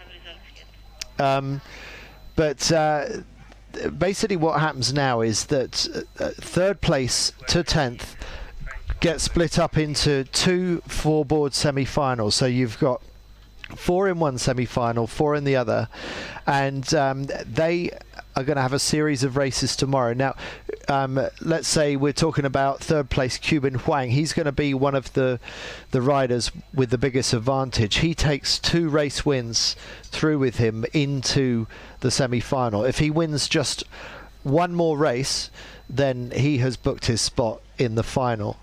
Artur Les finishing 4th, he'll be on the other side of the semi-final draw, and he also will take 2 wins through to the final, semi-final rather. Wojtek Koska and Tiger Tyson in 5th and 6th respectively will take 1 win through, so they need to win 2 more heats. Are you with me? I hope you are. It's going to make a lot more sense when you see it and hear it tomorrow. But that's the format that we're talking about, and the beauty of that is that we still have an awful lot of jeopardy. There's many things that could play out, and while Max Mader has been the dominant rider here so far, also being the defending world champion, he has a significant advantage going into tomorrow, but he can still be beaten tomorrow. Meanwhile, on the beach, I believe we've got Sofia Tomasoni, so let's see if we can hear from Mirko on the beach. Okay, we are here trying to catching Sofia Tomazzoni, having his kite on the air. Not easy to talk with. Oh, really, some good races for you today. What you tell me? Yes, I'm really happy about some of them, not all of them, because the wind was quite shaky, as you can see now as well. But yeah, hopefully tomorrow is better. It's not easy. It was a quite interesting interview from Sofia with the kite on the air. I can get another one. So back to Andy for a couple of seconds. Okay, let's put the results up and see how things stand for tomorrow. So this is the state of play for the girls at the end of today, and look at Heloise Pigorier and how she's moved in to contention for the overall victory. Maya Ashkenazi having a difficult day of it today. So let's get the girl of the day. Mirko, I believe, is with Heloise Pigorier now. The camera is there. So. Okay, we are here with Heloise Pigorier, which is today amazing. A lot of bullet. Great day for you. Just what is your feeling? I don't know yet because it's just amazing. I didn't know and I didn't expect this today. I was 4 and I didn't know that I can do 2 today. It was very amazing. Yeah, we looking from the screen. It was exciting to have you on the front. You mixed up a lot of opposition. It was amazing speed, and I guess that you are ready for tomorrow fight. Yeah, I'm so excited to be tomorrow, but I'm so tired today because I put all my strength on my kite, so I'm very tired, but I'm very happy and excited. I mean, you have a lot of time to recover until tomorrow. Yeah, maybe, but I love when I sleep a lot. Okay, thank you very much. You did a great job today. Congratulations. Andy, back to you. So Heloise looking forward to a good night's sleep, and a lot of excitement for her to have done so well today and to have exceeded her expectations in the way that she has. So really, really good scores today by Heloise Pigorier. 3-1-1-2, putting her by far as the best rider of the day. And if we were to have similar conditions tomorrow, it makes you wonder, could Pigorier displace Ashkenazi at the top of the leaderboard and win when it matters the most, which of course is on the final day of the competition. Tomorrow, Sunday, is finals day. So looks like we have a potential interview with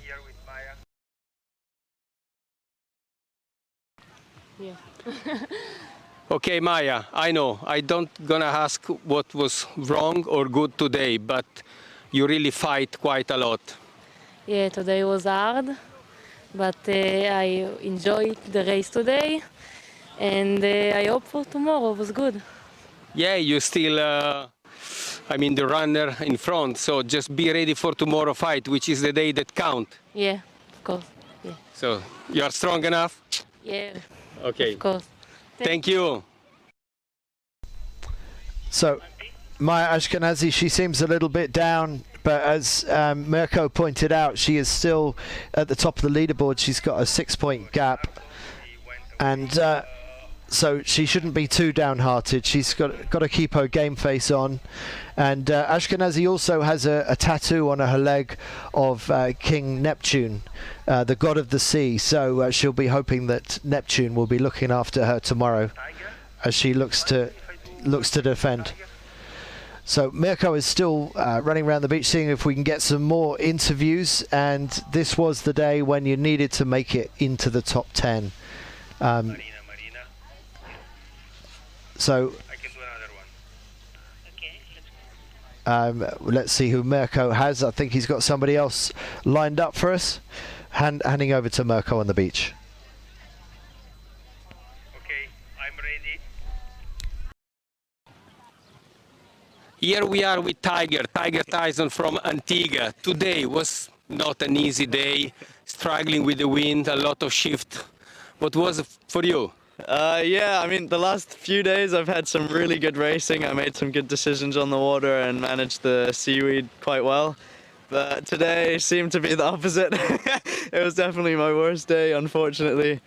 Yeah, I just made some bad mistakes, got a bit unlucky with tacking into no air, and yeah, I hit some bamboo out there, a lot of seaweed. Some bad luck. Yeah, it just wasn't my day, but that's fine. But the good thing is to manage to be on the top 10 for tomorrow. Yeah, I think I'm sitting in sixth right now, so yeah, I've still got a shot at the final. I just need to be on my A game tomorrow and win 2 races in the semi-final to make the final. So. And then just to remind you, you know that with the new format, if you are on the top 10, you can keep aim to be on the podium. Yeah, for sure. I mean, that's the aim. I've just got to win a few races tomorrow, and yeah, I'll be on the podium. So gonna have some good rest now and think about my mistakes today and be on my A game for tomorrow. Okay, thank you, Tiger. Back to you, Andy, from the beach. So that was Tiger Tyson speaking to Mirko Babini, and as Tiger said, if he manages to put his best foot forward tomorrow and win some races, he could yet still get to the podium. He could even win the World Championship. That is the nature of this exciting format that we've got here. And so Max Mader and Maya Ashkenazi, just because they're leading at the moment, doesn't mean that they have got this in the bag by any means. Mirko, so great to get those interviews just then, and we had a few different emotions there. Who is the most excited, do you think? Who is the most upbeat about their potential for tomorrow? Yeah, for sure Max is exciting about all the day, and is really looking forward to smash out all the rest of the fleet. We figured out that Riccardo Pianozzi was a little bit, I don't know, she needs to stay alone, and she went to debrief with his coach. Sorry, who is that? Maya Ashkenazi or no? Riccardo Riccardo Pianozzi, and then we talked with Tiger Tyson, which he was really excited to be on the top 10 because he understands that there is a good chance also to do quite a good result tomorrow. He was explaining about the wind, how tricky it is and patchy it was on the course. We watched it. This is why sometimes there was some crash, and how challenging it was close to the ley line on the right side. From the girl point of view, the Israeli team was really a little bit pissed about all the choices they did on the water and the wrong call and not enough speed. But they are really looking forward for tomorrow. The French, most emotional one, Héloïse Pégorier, she's just not believe what she did. It was insane. So it's going to be interesting for her tomorrow. Yes, that was a great confidence boost for her. But the great thing about this format is that nothing is carved in stone or in the side of this trophy yet. Max Mader, he might have one finger on the trophy, but he certainly hasn't got his hands on it yet. He definitely is the favourite going into tomorrow. I think it's much harder to call a favourite in the girls' race right now. Put you on the spot, Mirko. Who are you going to put your money on for winning the world title in the girls tomorrow?